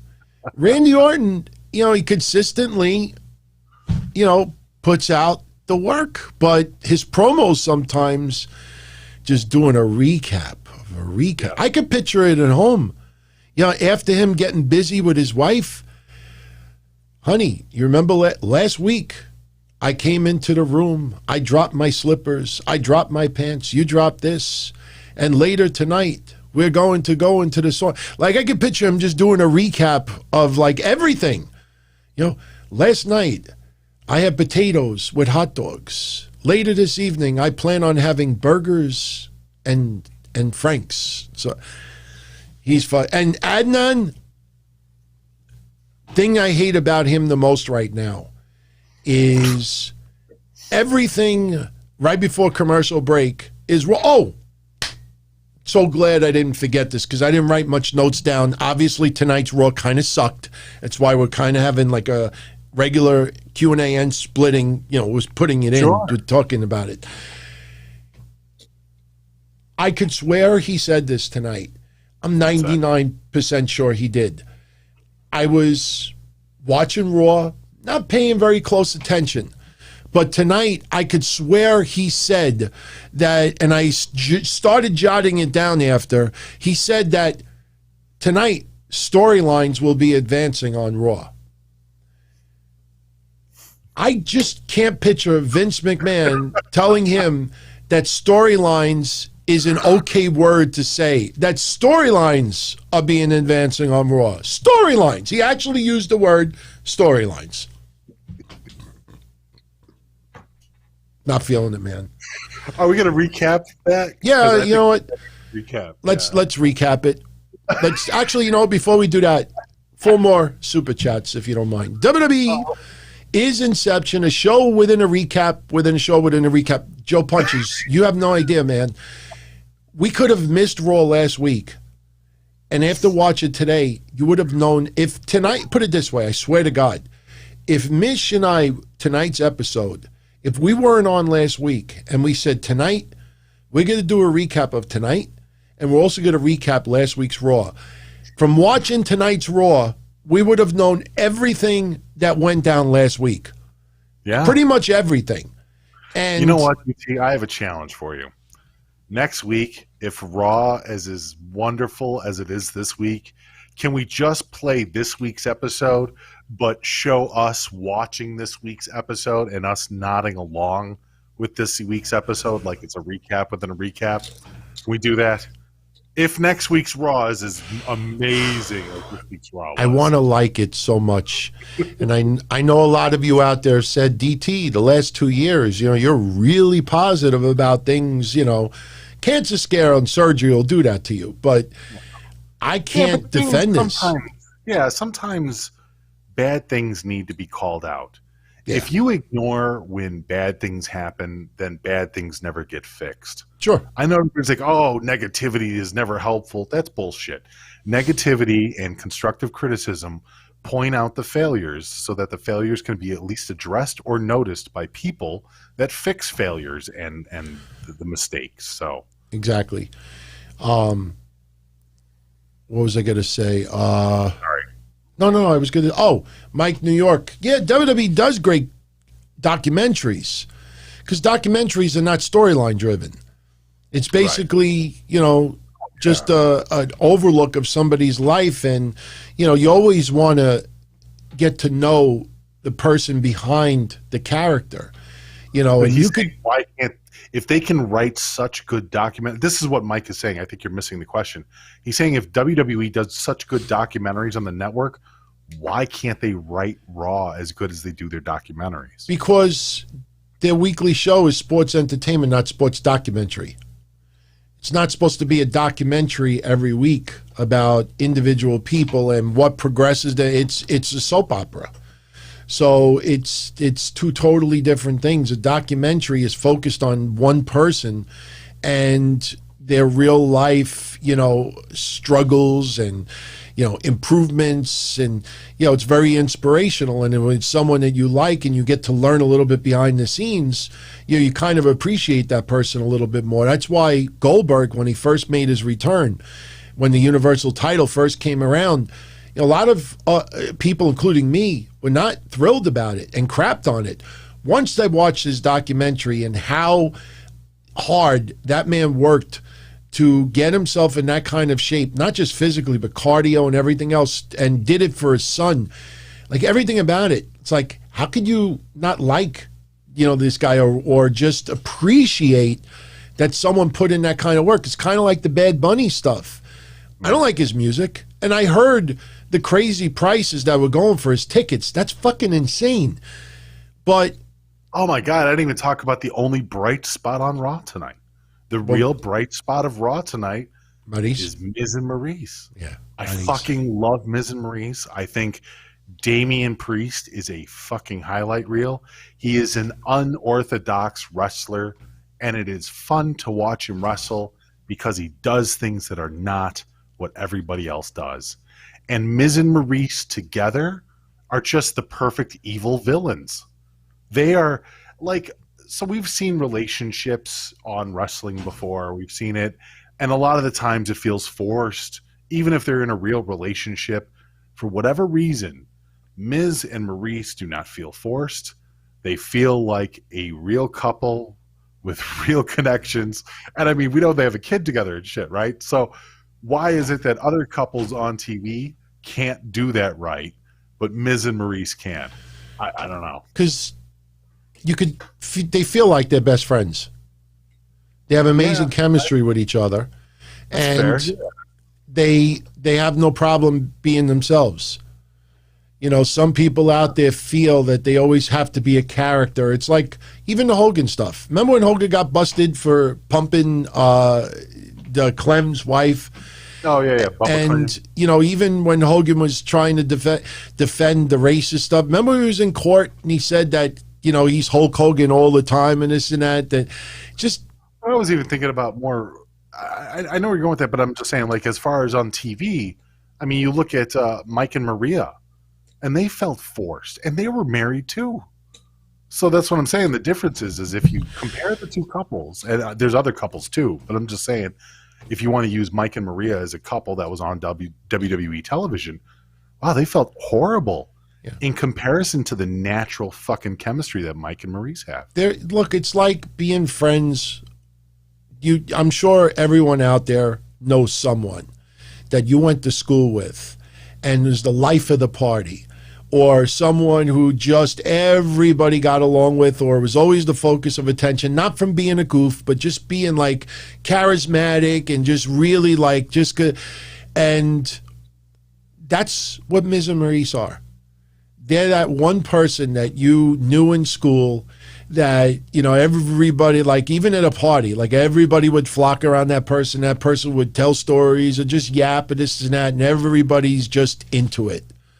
So that's how I look at it. Yeah, that's not bad. I like that. I like that. You're right. I think it's a friendship there too, man. Yeah. Shout out to Courtney. Courtney, I hope you're doing well. Much love. And big shout out to who, Courtney.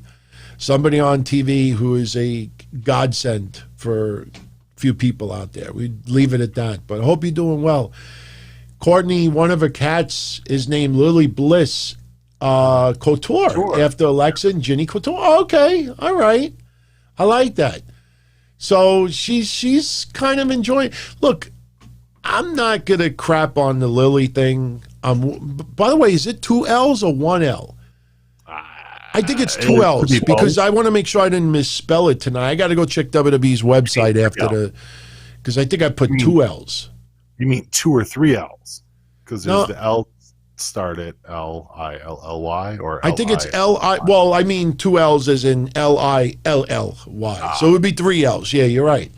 Right. But that's cool. That's cool. If I had a pet still right now, I probably would name him after a wrestler. I really think I would. What wrestler? What wrestler would you right name now? Oof. Yeah. You know what? If I had a cat, I would call him a Fiend. Seriously, I'd call him the Fiend. Fiend. Because doesn't Fiend have to do with cat, I guess? Or am I thinking of feline? You're thinking of feline, but calling your cat a fiend is kind of apropos for anybody that owns cats. I would call... They know how to act. I actually, no joke, I would seriously consider calling my cat Loomis. I like Loomis. Yeah. I kind of like that name. I kind of like Loomis. It's like, Loomis, get off that, Loomis. Loomis, stop licking your nuts, Loomis. I want to get a lizard and name him Cassius Oh No. Oh, yeah. Shit. Or Oni Lorcan. Oni Lorcan the lizard. Oni Lorcan. I'm trying to think. I wouldn't use Mace. I wouldn't use T-Bar. Trying to think. You know what? I would actually consider like part of MJF's name. I would do like Maxwell. So I always like Max. Maxwell, yeah. That's like a dog, like Max. That's a goofy name, right. Ember Moon is a good name for a black cat. Yeah. Absolutely. Absolutely. So, but that's cool. That's cool. Thank you. Yeah, Chris Silver, our thoughts on how Vince McMahon has been doing with the product. They have to appease everybody. You know, they're trying to be a little edgy. They're not bringing back attitude. It reflects society of today. I think they're trying a little bit too hard to fit in with the national sports audience. Like, we always knew WWE wanted to be attached to Hollywood and entertainment.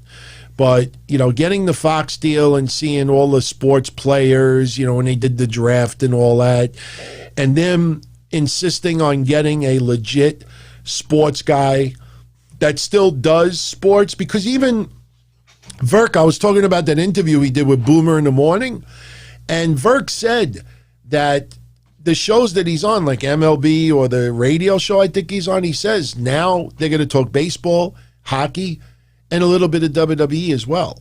So I think this is to get WWE's name mentioned more in sports. And I do recall some baseball games last year, even though I didn't watch much baseball last year. I do remember a few of them plugging SmackDown because it was on Fox. And, you know, hearing wrestling plugged on Major League Baseball games is something that I really don't recall hearing all that much over the years. You know, unless CM Punk was there to sing seventh inning stretch at a Cubs game, or, you know, you would have somebody, you know, as a guest doing like some guest commentary for an inning. But to me, I think Vince is nowhere near involved as he used to be. But I think they keep that. Virk has said he hasn't met Vince yet. Just think about that. He has yet to meet Vince McMahon. He's backstage. He did tryouts. He was there numerous times before he signed. I don't think Vince is as interactive with people as they think that he is. I mean, this is not the same Vince McMahon from 2000 Raw. This is 21 years later, folks. He's a different guy. He's different life. He's older. You know, I don't think he's as hands-on. I don't think he can be as hands-on as he was 21 years ago. So it's a little wild, but yeah, it doesn't really surprise me. Seeing Vince as fragile as he is now, it's very depressing. Because, look, say what you want about Vince, like him, hate him, the way he handled releases, whatever whatever storylines from yesteryear, whatever it is. But I've said this before, other than my father, Vince McMahon is the second man that has been in my life like the most, other than my dad. And my uncle maybe. Vince McMahon, he's been involved in my life in some way, shape, or form before I was even 10 years old. So, it's a pretty big deal. But, when you see him, and that infamous one where he goes up to Becky Lynch and his head is, and you look at him close and you see, even with cake amounts of makeup, his face. His neck is bad. His face is very plasticky. It's so sad. You can see the work is done. He's gotten some chemical peels. He's caking on the foundation for his makeup. Vince McMahon's face at this point shouldn't be looking as young as it does on regular television. We know that he looks older. We know that it's that time. Look, there's a point in time where men and women start to really look old. Vince is hitting that age where his youthful face is now disappeared and we see his older face. Yeah. Ric Flair has got that now. Yes. You see it in some people. Like I said earlier, I watched Billy Crystal tonight. Billy Crystal's got that. Guy who had it. Yeah, Billy Crystal has it. There's a few guys that they surprise you how fast it happens too. We're talking in the matter of a year or two. Yeah. You go from looking like, a youthful guy, or at least, that you can lie and say, no, I'm really 50, and you're not. Charlie, Vince McMahon is extremely fragile right now. Yeah. He's done. Yeah, he's not doing muscle and fitness in 2021. No. And that's the thing. It wasn't that long ago. And I even bring up when Kevin Owens headbutted him. That wasn't that long ago either. When was it? That was 2016, right? It was maybe 5 or 6 years ago. Can't be more than that. You look at Vince McMahon from 5 years ago to now, I think it'll blow some people away. And you got to you got to look at him when he's backstage, that even with the loads of makeup, if the lighting is good enough, you see the difference. September 12th, 2017. Unbelievable. Not even 4 years ago. Look at those two. It'll blow your mind away. And that's what I'm saying. 2 years, man. 2 years of Vince McMahon went from that guy to what he is today. Yeah. Totally different guy. Yeah. That's why I say 5 years from now, you don't know who's going to be gone, who's not. I just I tried to enjoy as much as I could. But I agree, Darren, some WWE talent I think is a little bit too comfortable. When you get, you get the releases, it always concerns a good portion of the roster. Trust me, there's a lot of women, I think, on that roster, especially when you hear Ronda coming back and you hear Becky coming back and you hear, even though we had a couple get released, I'm sure there's a couple other women on that roster especially that have to be thanking God right now that they were not let go. And it's going to, hopefully it lights a fire in some people's asses, because I got to tell you, and I guess we could talk a little bit more about Raw, fill in some blanks. That match tonight with Shayna Baszler and Nia Jax versus Lana and Naomi, to me, I think was the worst women's match of the year so far. The worst. It actually served a purpose, but they did it so poorly that at the end of the day, it makes no sense. So here's the purpose. I'll explain it real quick. Naomi and Lana got their win.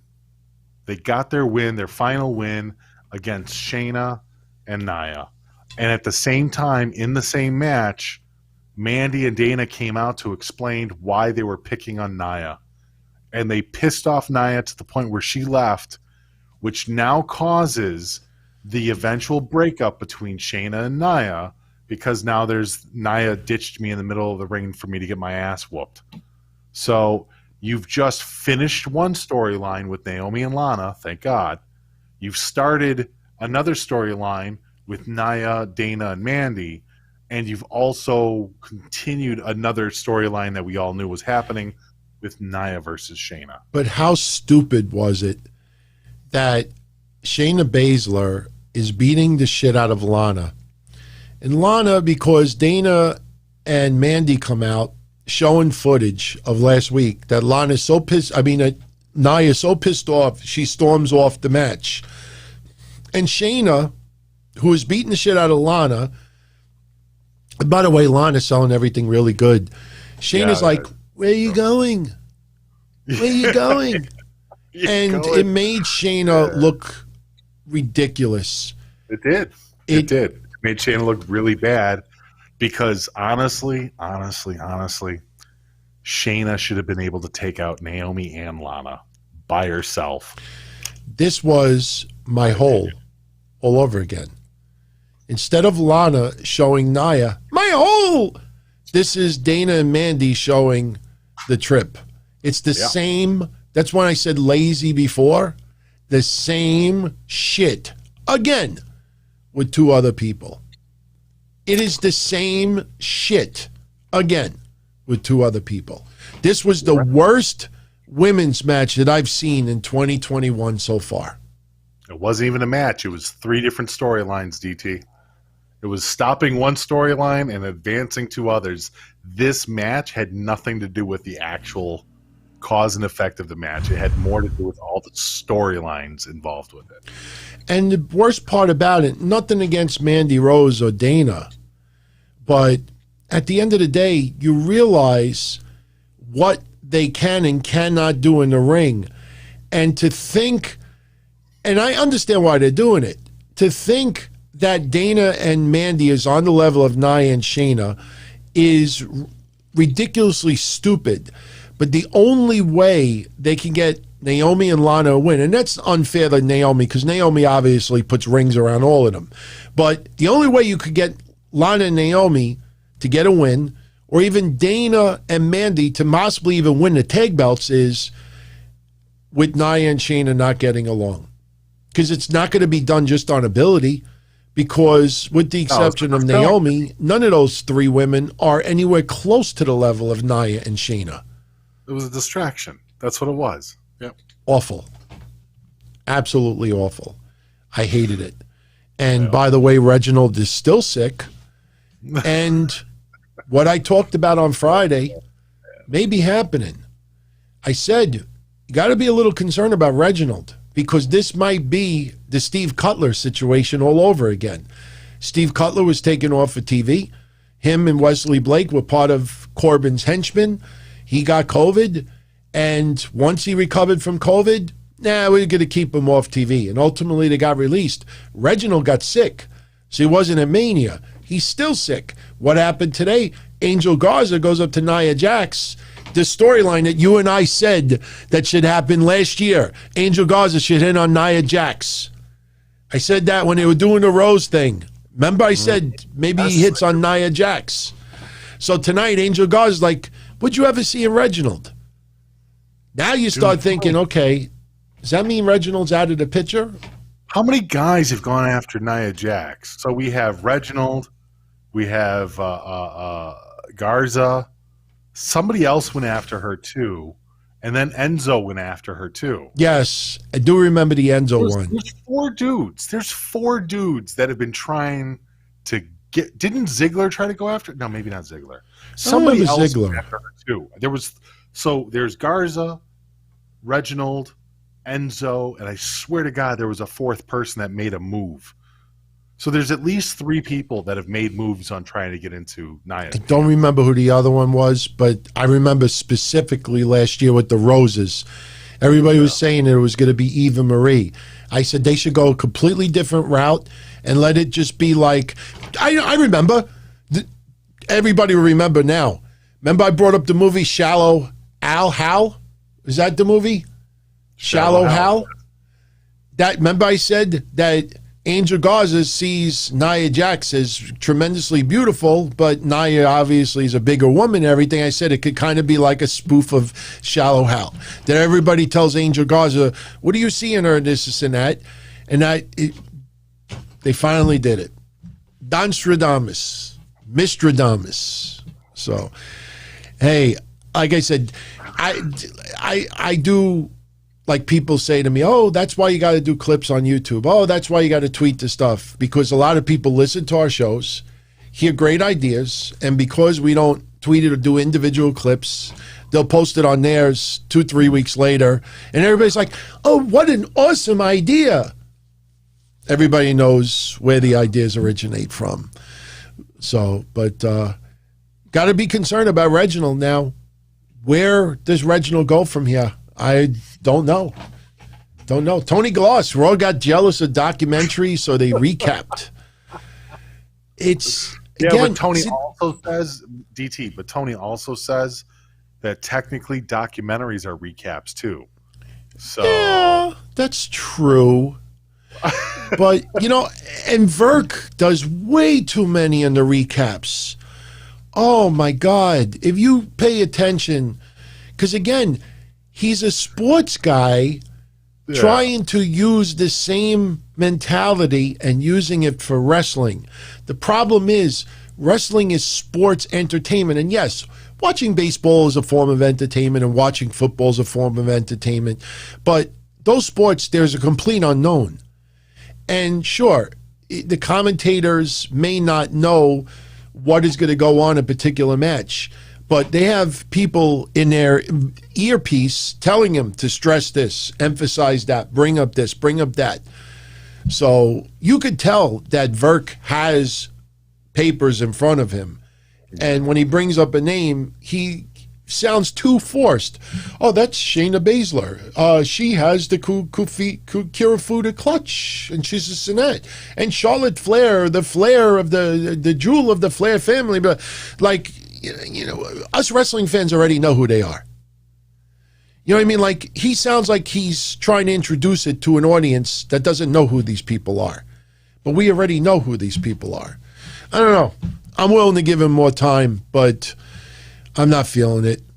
Yeah, and I know Cruiserweight. Fuck you also. Who that is going to take on Billy Gunn on AEW Dynamite Wednesday. The best part about that is when they announced the match tonight on social media, the first 3 posts are from big-time AEW fans, and they basically said, who asked for this? Nobody asked for this. Billy Gunn demands a match against Kudat, and AEW Dynamite's got nobody asked for that. I don't fucking get it with that guy. I mean, I get it. He works behind the scenes and he does all the writing with Tony Khan into the wee hours of the morning. So they keep putting him on main TV. He can wear all the bowling shirts he wants. The last 2 times he's been on the main show, lowest quarter-hour rating of the night. Just saying. So, what else did we get today? We already talked about T-Bar and Mace opening up the show with 3 instant replays. Viking Raiders doing the same exact thing they did to Cedric and Shelton last week. Yeah. Why? We already went through that. No, but why do you think it feels like they're forcing the narrative that Shelton and Cedric just have no relevancy anymore? I wouldn't be surprised if they split up. They're aimless. It's not even a matter of they're progressing their storyline. It's after the Hurt Business, Shelton and Cedric don't exist anymore. Viking Raiders came out, DT, and I literally sat there looking at the TV going, okay, I literally have no clue who the jobber team is. It was Jobber Team A versus Jobber Team B. And that's not fair to say to Cedric and Shelton, but since they've broken up with the Hurt Business, they have been such a non-factor that I'm not even sure why they're having matches on TV right now. That's terrible. It is, but that's not an example of bad wrestling and bad character work. That's an example of, well, we don't have anything for you. And that's literally what's going on. You're watching the worst line to ever come from a WWE agent's mouth happening live on television. WWE is literally telling Cedric and Shelton Benjamin, we don't have anything for you. And here's the Viking Raiders. He's even better. How do you like the first 2-week reign of AJ Styles and Omos? How do you like that 2-week reign so far? They're fighting champions, DT. I mean, they're not even on the show. What? Oh, no. Omos is out there every week. He's busting his ass. AJ Styles is cutting amazing. Oh, wait, that's not happening? They're not even mentioned. I know. They're not even mentioned. No, and then Virk, the Viking Raiders, their finisher is called the Viking Experience, and 2 times he said the Viking Express, which was the name that we all wanted the team to be in the beginning. Corey Graves corrected him the first time, and he got it wrong to say. I'm willing to give him a pass for that, because I could understand why you would make that mistake. But, man, it feels like Shelton and Cedric are being punished. That's what it feels like. I don't want to say punished, because what did they do wrong? They didn't do anything wrong. Nobody's heard anything in the back. They didn't do anything wrong. It's just they wrote them out of a storyline because the storyline no longer requires them, and they just have nothing for them. I think there should have been some kind of back and forth with Cedric and Shelton eventually against, Bobby Lashley somehow. But I don't know. Plans change. But they didn't do anything. There's no way they did anything. I don't see them doing anything wrong. I don't think they did something to themselves. Didn't we tell all of you, as soon as last week's Raw was done, they were going to start changing Rhea Ripley back to Rhea Ripley? Tonight, you got to see exactly what we said last week, that she was playing the role of Charlotte at WrestleMania, and once Charlotte returned, they would transform Rhea Ripley back to Rhea Ripley. That's what we got tonight. She's supposedly gone now. Wink, wink. Wink, wink. Charlotte got indefinitely suspended tonight and fined after what she did to that poor umpire referee Zebra. So Charlotte's gone. Wink, wink. Yeah, she ain't going to be gone. Thank you for that photo, by the way. Mish sent me this photo. This was at the very end when Charlotte lost to Asuka. Rhea Ripley, I guess, was interfering by having... By the way, I put 2 photos. We needed some women on the wall besides, that beautiful lady back there. Poppy? That's Rhea Ripley and Becky. Oh, okay. Nice. Yeah. Really can't see it because I don't want to start zooming in and screwing things up. Yeah, but I've got Poppy up at the top, and then I got the Bella twins. Oh, yeah, I see that. Right above your left ear. Okay. Full Metal Jacket. Yep. All right, cool. But Charlotte comes out early, cuts a promo, and recapping last week, by the way. And this brings out Asuka and brings out Rhea Ripley. And then Asuka's trying to say something, and Charlotte is telling her, you don't talk, and this and that. And Asuka keeps trying to interrupt her. And meanwhile, Rhea Ripley, I don't know what the fuck they're doing with her at ringside. And then Asuka basically calls Charlotte a bitch. And we know tonight the main event is going to be Charlotte versus Asuka. Right. But I tell you, Charlotte lost a couple of pounds, really toned up, tightened up. Oh, yeah. She looks a little bit different now, and she came out with a different outfit tonight for her match. What do you think? I kind of like it. Yes, yeah. There's nothing wrong with Charlotte. I like Charlotte. I'll always be a Charlotte fan. I know there's a lot of people that can't stand her. And we talked about this before because I explained to you why they can't stand Charlotte. And I think I did a good job of explaining it because I understand why people – a little lower. Oh, I mean higher. Sorry.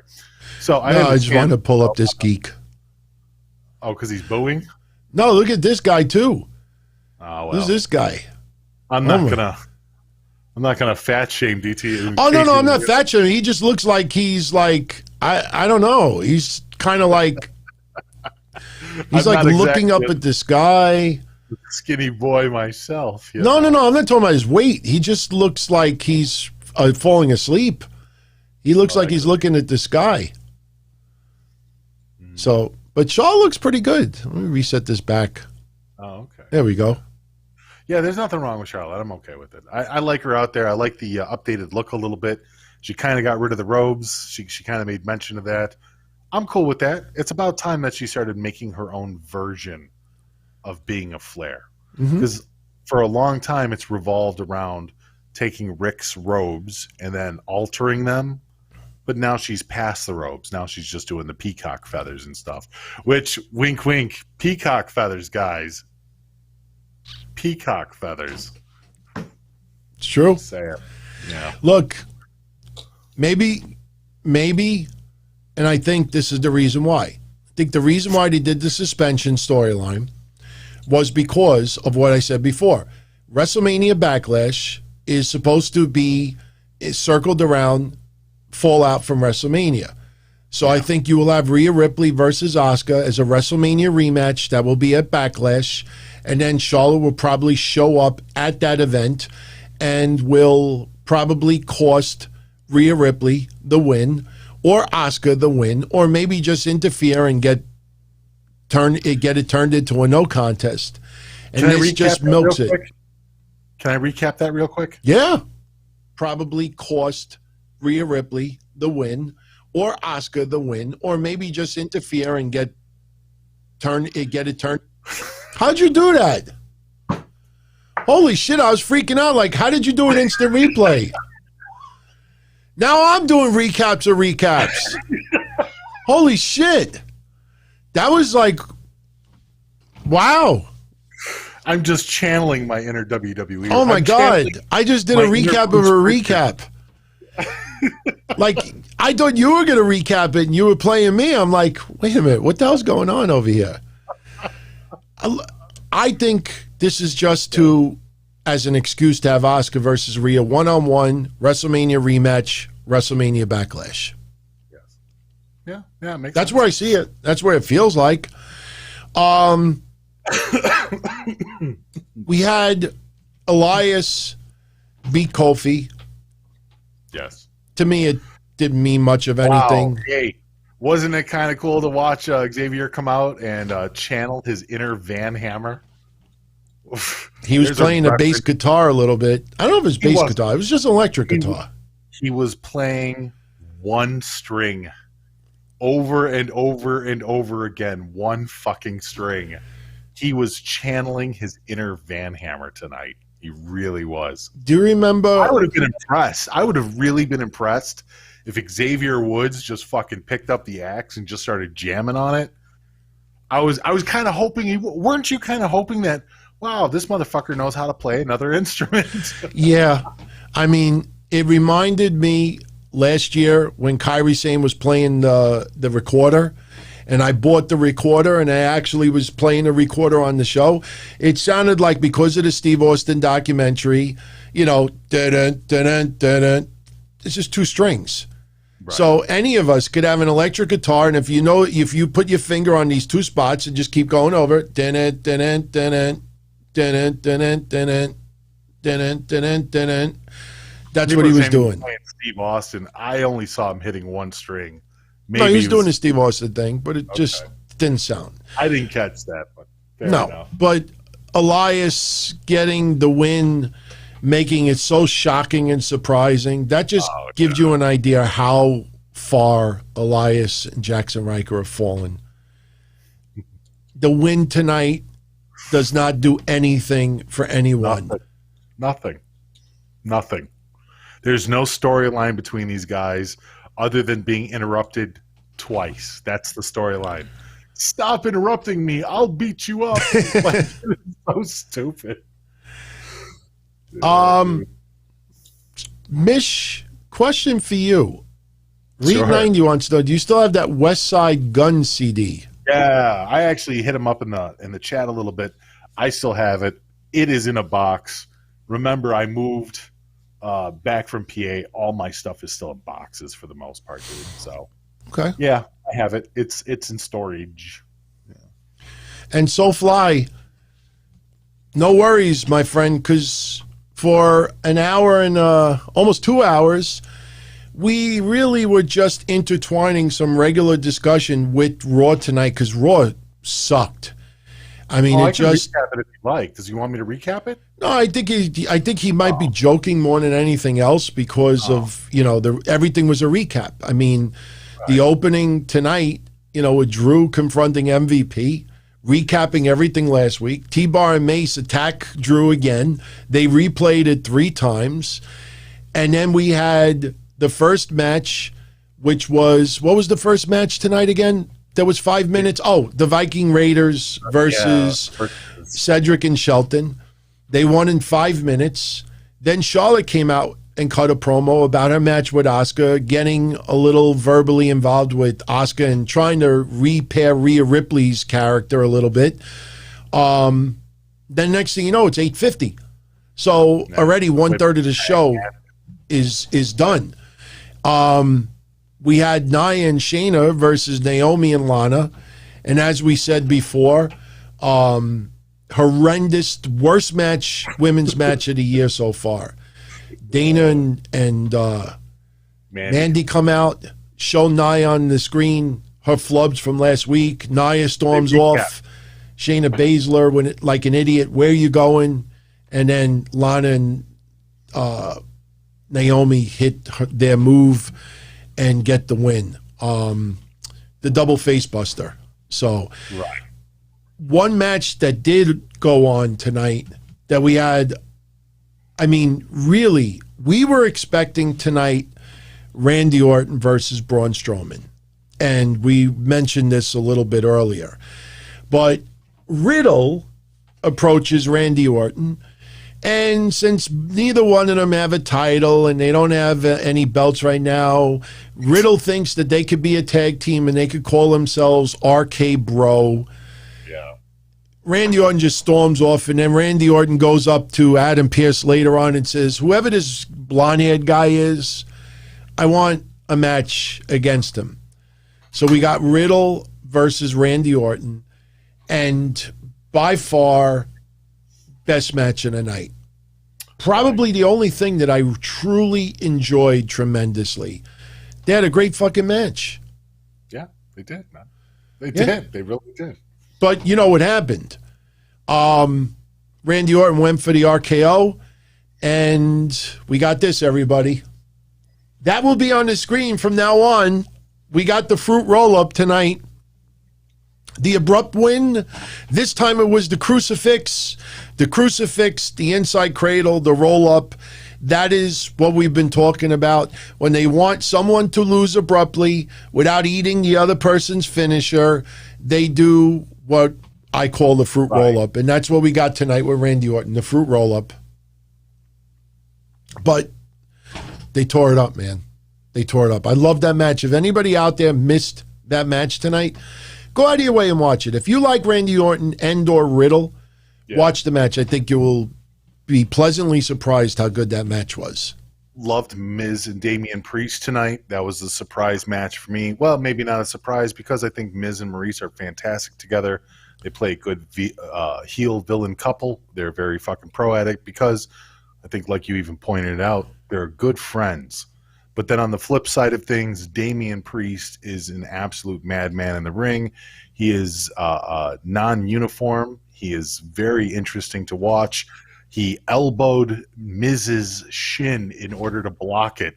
He does very unorthodox moves, and not in big droves. It's not like you're watching a yard tard out there or anything like that. You're watching a professional in the middle of the ring adapt as the match goes on. And with a guy like Miz, they did very well together. Damian Priest and the Miz, they need to keep this going. That's another one of the few positives of tonight. So I can't sit there and be unfair and say that WWE Raw tonight has been absolute cacas, because it hasn't. There's been some highlights. But let's be honest, 80% of this show could have been flushed. Sure. Damian Priest, though, his promos seem a little bit forced, too. Yeah, but he's still young with the promos, I think. You're right. He's got a little like there's like a cadence, like he's reading from a script. But as far as his in-ring work goes, fantastic. Oh, yeah, his in-ring work is great. Damian Priest's promos are still miles ahead of anything the fuck that Matt Riddle is doing. So yeah. No updates on Keith Lee, but expect one very, very soon. In fact, some people thought we were going to see Keith Lee back on TV today. By the way, there's a lot of word floating around that Mia Yim and Shane Thorne, who played Reckoning and Slapjack in Retribution, that they're being moved to SmackDown. Yep. So we won't know until we see it. But that's going to be really interesting to see if Mia Yim and Keith Lee are going to be on different brands. Because WWE, if you really pay close attention, they usually have the couples on the same brands. So it could very well be that Keith Lee shows up on SmackDown. That could very well happen. And you know what? That might be the way to go because you got so many big men on Raw. I could see Keith Lee and Otis going at it. I could even see Keith Lee and maybe Roman Reigns going at it a little bit. Maybe Keith Lee putting on SmackDown might be the right way to go. Interesting idea. And there is rumors, I don't know if you talked about it, but people are buzzing about Aleister Black returning again soon. So there's an idea that Aleister Black is finally going to be up on some blackboard somewhere, either SmackDown, Raw, or even NXT. I'm not even sure where he's going to go, but it's a buzz, and it's good because Aleister Black needs to return. We need him out there. We need his character out there. And hopefully they don't half-ass him like they did that first time. Hopefully they give him the proper entrance. They give him the proper form. And, Keith Lee, maybe a switch-up might help. Because I know for a fact that you know that there's more names on the list of the bus flip. Don't know when it's going to happen. There's not been any real NXT people that have been removed, and that usually happens uniformly compared to other, removals and stuff like that. So there's a lot of roster changes on the wind right now for WWE. It's after WrestleMania. This is usually the time that they start making decisions. And isn't the superstar shakeup coming soon too? Like, isn't that on the horizon? There's been reports within the next month and a half. They're going to do another shakeup. They got to do it with Fox, obviously, and USA Network. Yeah. So, I would say probably maybe late April. Well, actually, late May, I should say. I would say late May that could happen. I think late May, and that gives you a couple of months going into SummerSlam. My God, we're already going to be almost going into SummerSlam again. Because I'm really excited for it because it's usually after they do the shakeup that you start seeing the new feuds. You start seeing WWE put faith in new people and give them a proper run a little bit so they can test the waters and see how the fans react. Because right now we're kind of on a stale donut, and I'm really waiting to get off this fucking ride. And who knows? They may keep, if they're going to do a shakeup within a month, they could keep Keith Lee off of TV until they do the shakeup. That could be also. So, right? Yeah. T-Bar and Mace. They had a 2-on-1 handicap match with Drew McIntyre. Ended in a DQ after about 5 minutes. Double teaming Drew McIntyre. Braun Strowman comes out to make the save. And we go to a media commercial, so you know what's going to happen. Yes. Come back from commercial, it's now a tag team match. And as we said earlier, really, really stupid. Not that they were unmasked. I think that was the right way to go. That's the good part. It's just the way that they did it was just, I don't know. I think that the way they should have unmasked personally is they should have taken off their own masks and just thrown it away. Yeah. You know what I mean? I think that would have signified more than having it pulled off their head so now they don't have masks. Yeah, throw it in a thing of fire in the back or something like that. Just burn it. It should have been a little bit more symbolic for Dijakovic. Yeah. And who knows, I mean, I don't think they'll come back out with the masks next week. No, but probably not. They could come out with the masks and then take them off right before the match. That's possible too. Weird. But what happens is Drew McIntyre and Braun Strowman get disqualified because Drew McIntyre takes the mask off of Dio Madden's head and starts slapping him in the back of the head with it. It looked so ridiculously stupid. It didn't look like it hurt at all. And before he could do it like 3 or 4 times, the ref is immediately calling for the bell. It looked like they were beating him with a baseball cap. It literally, like, if you haven't seen this match, it looked like if somebody took their baseball cap off and started beating you with it, that was the level of pain that was being used with these masks. It was very... And then Braun Strowman takes off Dijakovic. And the funny thing about both was the lack of effort that they needed to undo the mask. I mean, over the years... They teased pulling off a mask. I mean, I know when they did it to Rey Fenix, it was so quick. But that's different because it's just he doesn't have strings in the back or anything like that. But literally, Braun Strowman just went like, boop. Yep. That's it. He like literally went, boop, and it came right off. And they didn't try to cover their faces. They went outside the ring, and we'll see what happens from here. But at least, like you said, they could get rid of the retribution part of it. I think I would keep the nicknames. I'd rather call T-Bar than Dominik Dijakovic. Or you can call him just Dijak. That doesn't work. Yeah, you can call him Dijak, But, so those were the two matches. As you said, Damian Priest over the Miz. And then the main event tonight, Asuka versus Charlotte. Yes. It was a decent match, but you knew exactly what was going to happen. Rhea Ripley was going to get involved. For some reason, the ref did not call for the bell when Rhea Ripley was getting involved a little bit, but Charlotte goes to grab Rhea Ripley's hair, and it just looked awful on TV. And Asuka, because Charlotte is distracted, Asuka, gets the quick victory on Charlotte. And Charlotte flips out. Charlotte can't believe that she lost.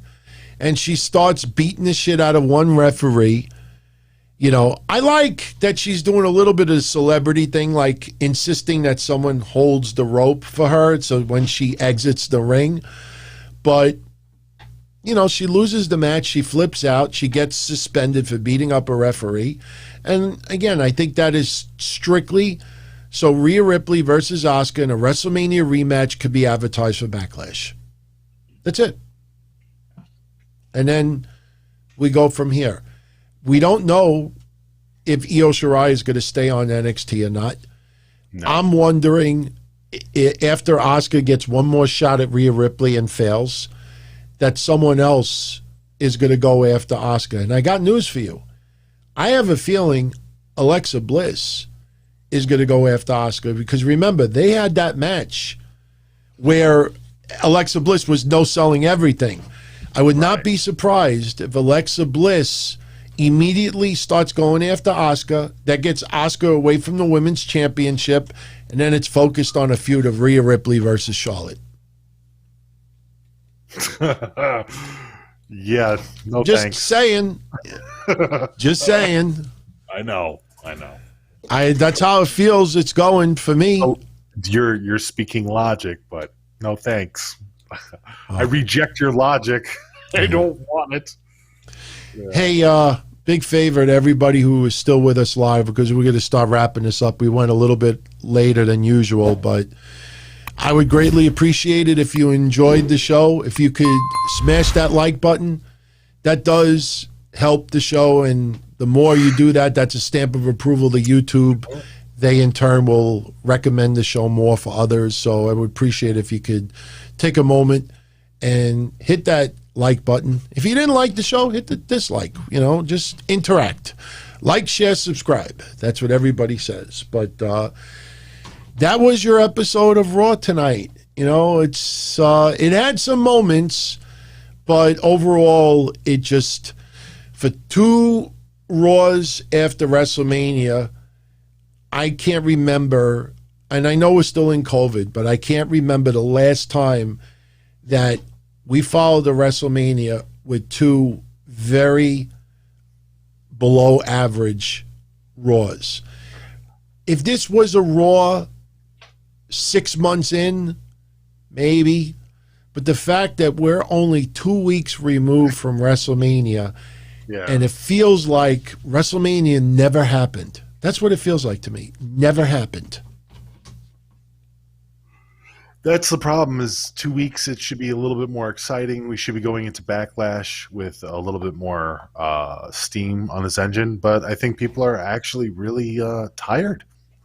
I think they're tired, and I think that the storylines are kind of tired. Like I said, once they get to the Superstar shakeup or the draft or whatever the hell they plan on doing this year, and they start switching around the rosters, I think then you'll bring the excitement levels a little bit back up. I think NXT is still exciting. I think a lot of people, we're going to be doing NXT tomorrow at 11 o'clock, right? Yeah, well, no, you and I doing Patreon at 10. 10 o'clock. NXT's on from 8 to 10. So new time tomorrow night. We'll be on Patreon at 10 p.m. We'll recap NXT, and we'll get into some regular show discussion as well. I got to check and see if it's off the cuff or not. I think it might be off the cuff. I'll check it. Either way. So we'll talk a little bit of NWA tomorrow. We'll talk a little NXT tomorrow. I know that people were wondering what happened to NWA this prior week. They had a Power Surge, which is like a new show that they have, which is partially a recap show. I know we've been talking a lot about recaps. It was a partial recap show, but at the same time, they were actually doing new interviews and going in deeper with the show too. So it was a mix of both, which was nice to see. But next week they go on to Power as Usual, or tomorrow they go on to Power as Usual. We'll be covering NXT. But there's still a lot of excitement with NXT, and obviously AEW Dynamite doing, what was it, 1.2 million last night? 1, 2, 3, 1,219,000. Oh, 19. Okay. Well, somebody was saying NXT did 805. Yes. And so they both did good. They both did very good. Yeah, what I said on Friday is that NXT went up about 150,000 viewers more than normal. NXT went up over 400,000 viewers more than normal. And they did a pretty good job maintaining, both shows did a decent job maintaining their audiences through the night. There was 1 quarter hour on each show where they took a dip of over 100,000 viewers. But overall, very impressive numbers. Let's hope that train continues because, I mean, 1 week removed from WrestleMania is one thing, but now we're moving on to 2 weeks. So these shows are now a little bit more invested on what they can do on their own accord as opposed to the pay-per-view around the corner. So we'll go on to that. And obviously, from there, Thursday and Friday and everything else like that. So. Yeah. And Thursday night, 7:30 p.m. Eastern, Mish and Joey Numbers, Wrestling Soup. Yes. 10:05, I'll be doing... Yeah, next Thursday, Mish will be my guest for Thursday AMA. It'll now be Ask DT and Mish next Thursday, so mark that on your calendar. We'll do a huge Q&A next week, and Mish will join me, and we'll have a fun show. Fun show as always. We'll see. Yeah. Should be fun. So we're going about 2.5 tonight. So we did. I thank you for hanging out tonight. I'll see you tomorrow night as well. Yeah. And everyone else, like I said earlier, if you don't mind, before you split, one more time, smash that like button. I know you can only do it once, but we would greatly appreciate it. The more you do that, the more it helps the show. And I'll talk to you tomorrow, my friend. Yep, absolutely. See you, everyone. Take care. All right, everybody. I'm going to jet out of here because we are approaching 1:30 in the morning over here, and I got to get my ass up at 6. So I still got some work to do. So I thank you all for tuning in tonight. Much love as always. And one quick shout out before I go, because we definitely don't want to leave anybody out. Reet 90 loves me and loves Mish more, so that's for you. And isn't it Yakika? Yakika. I think it's Yakika. I got to make a shirt out of that. Yakika.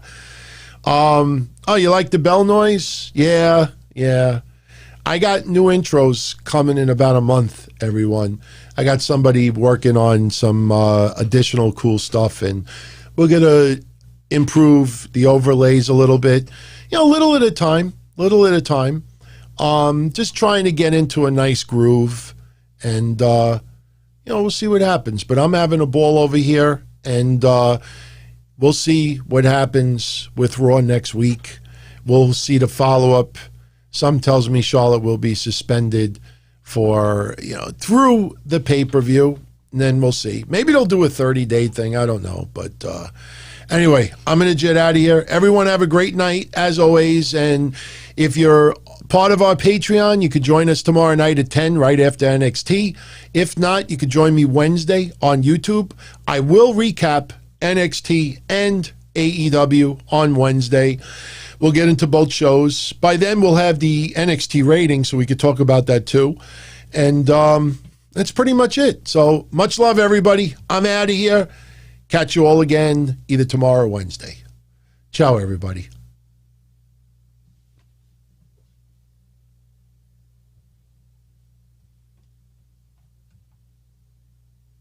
Good night. Everyone be well.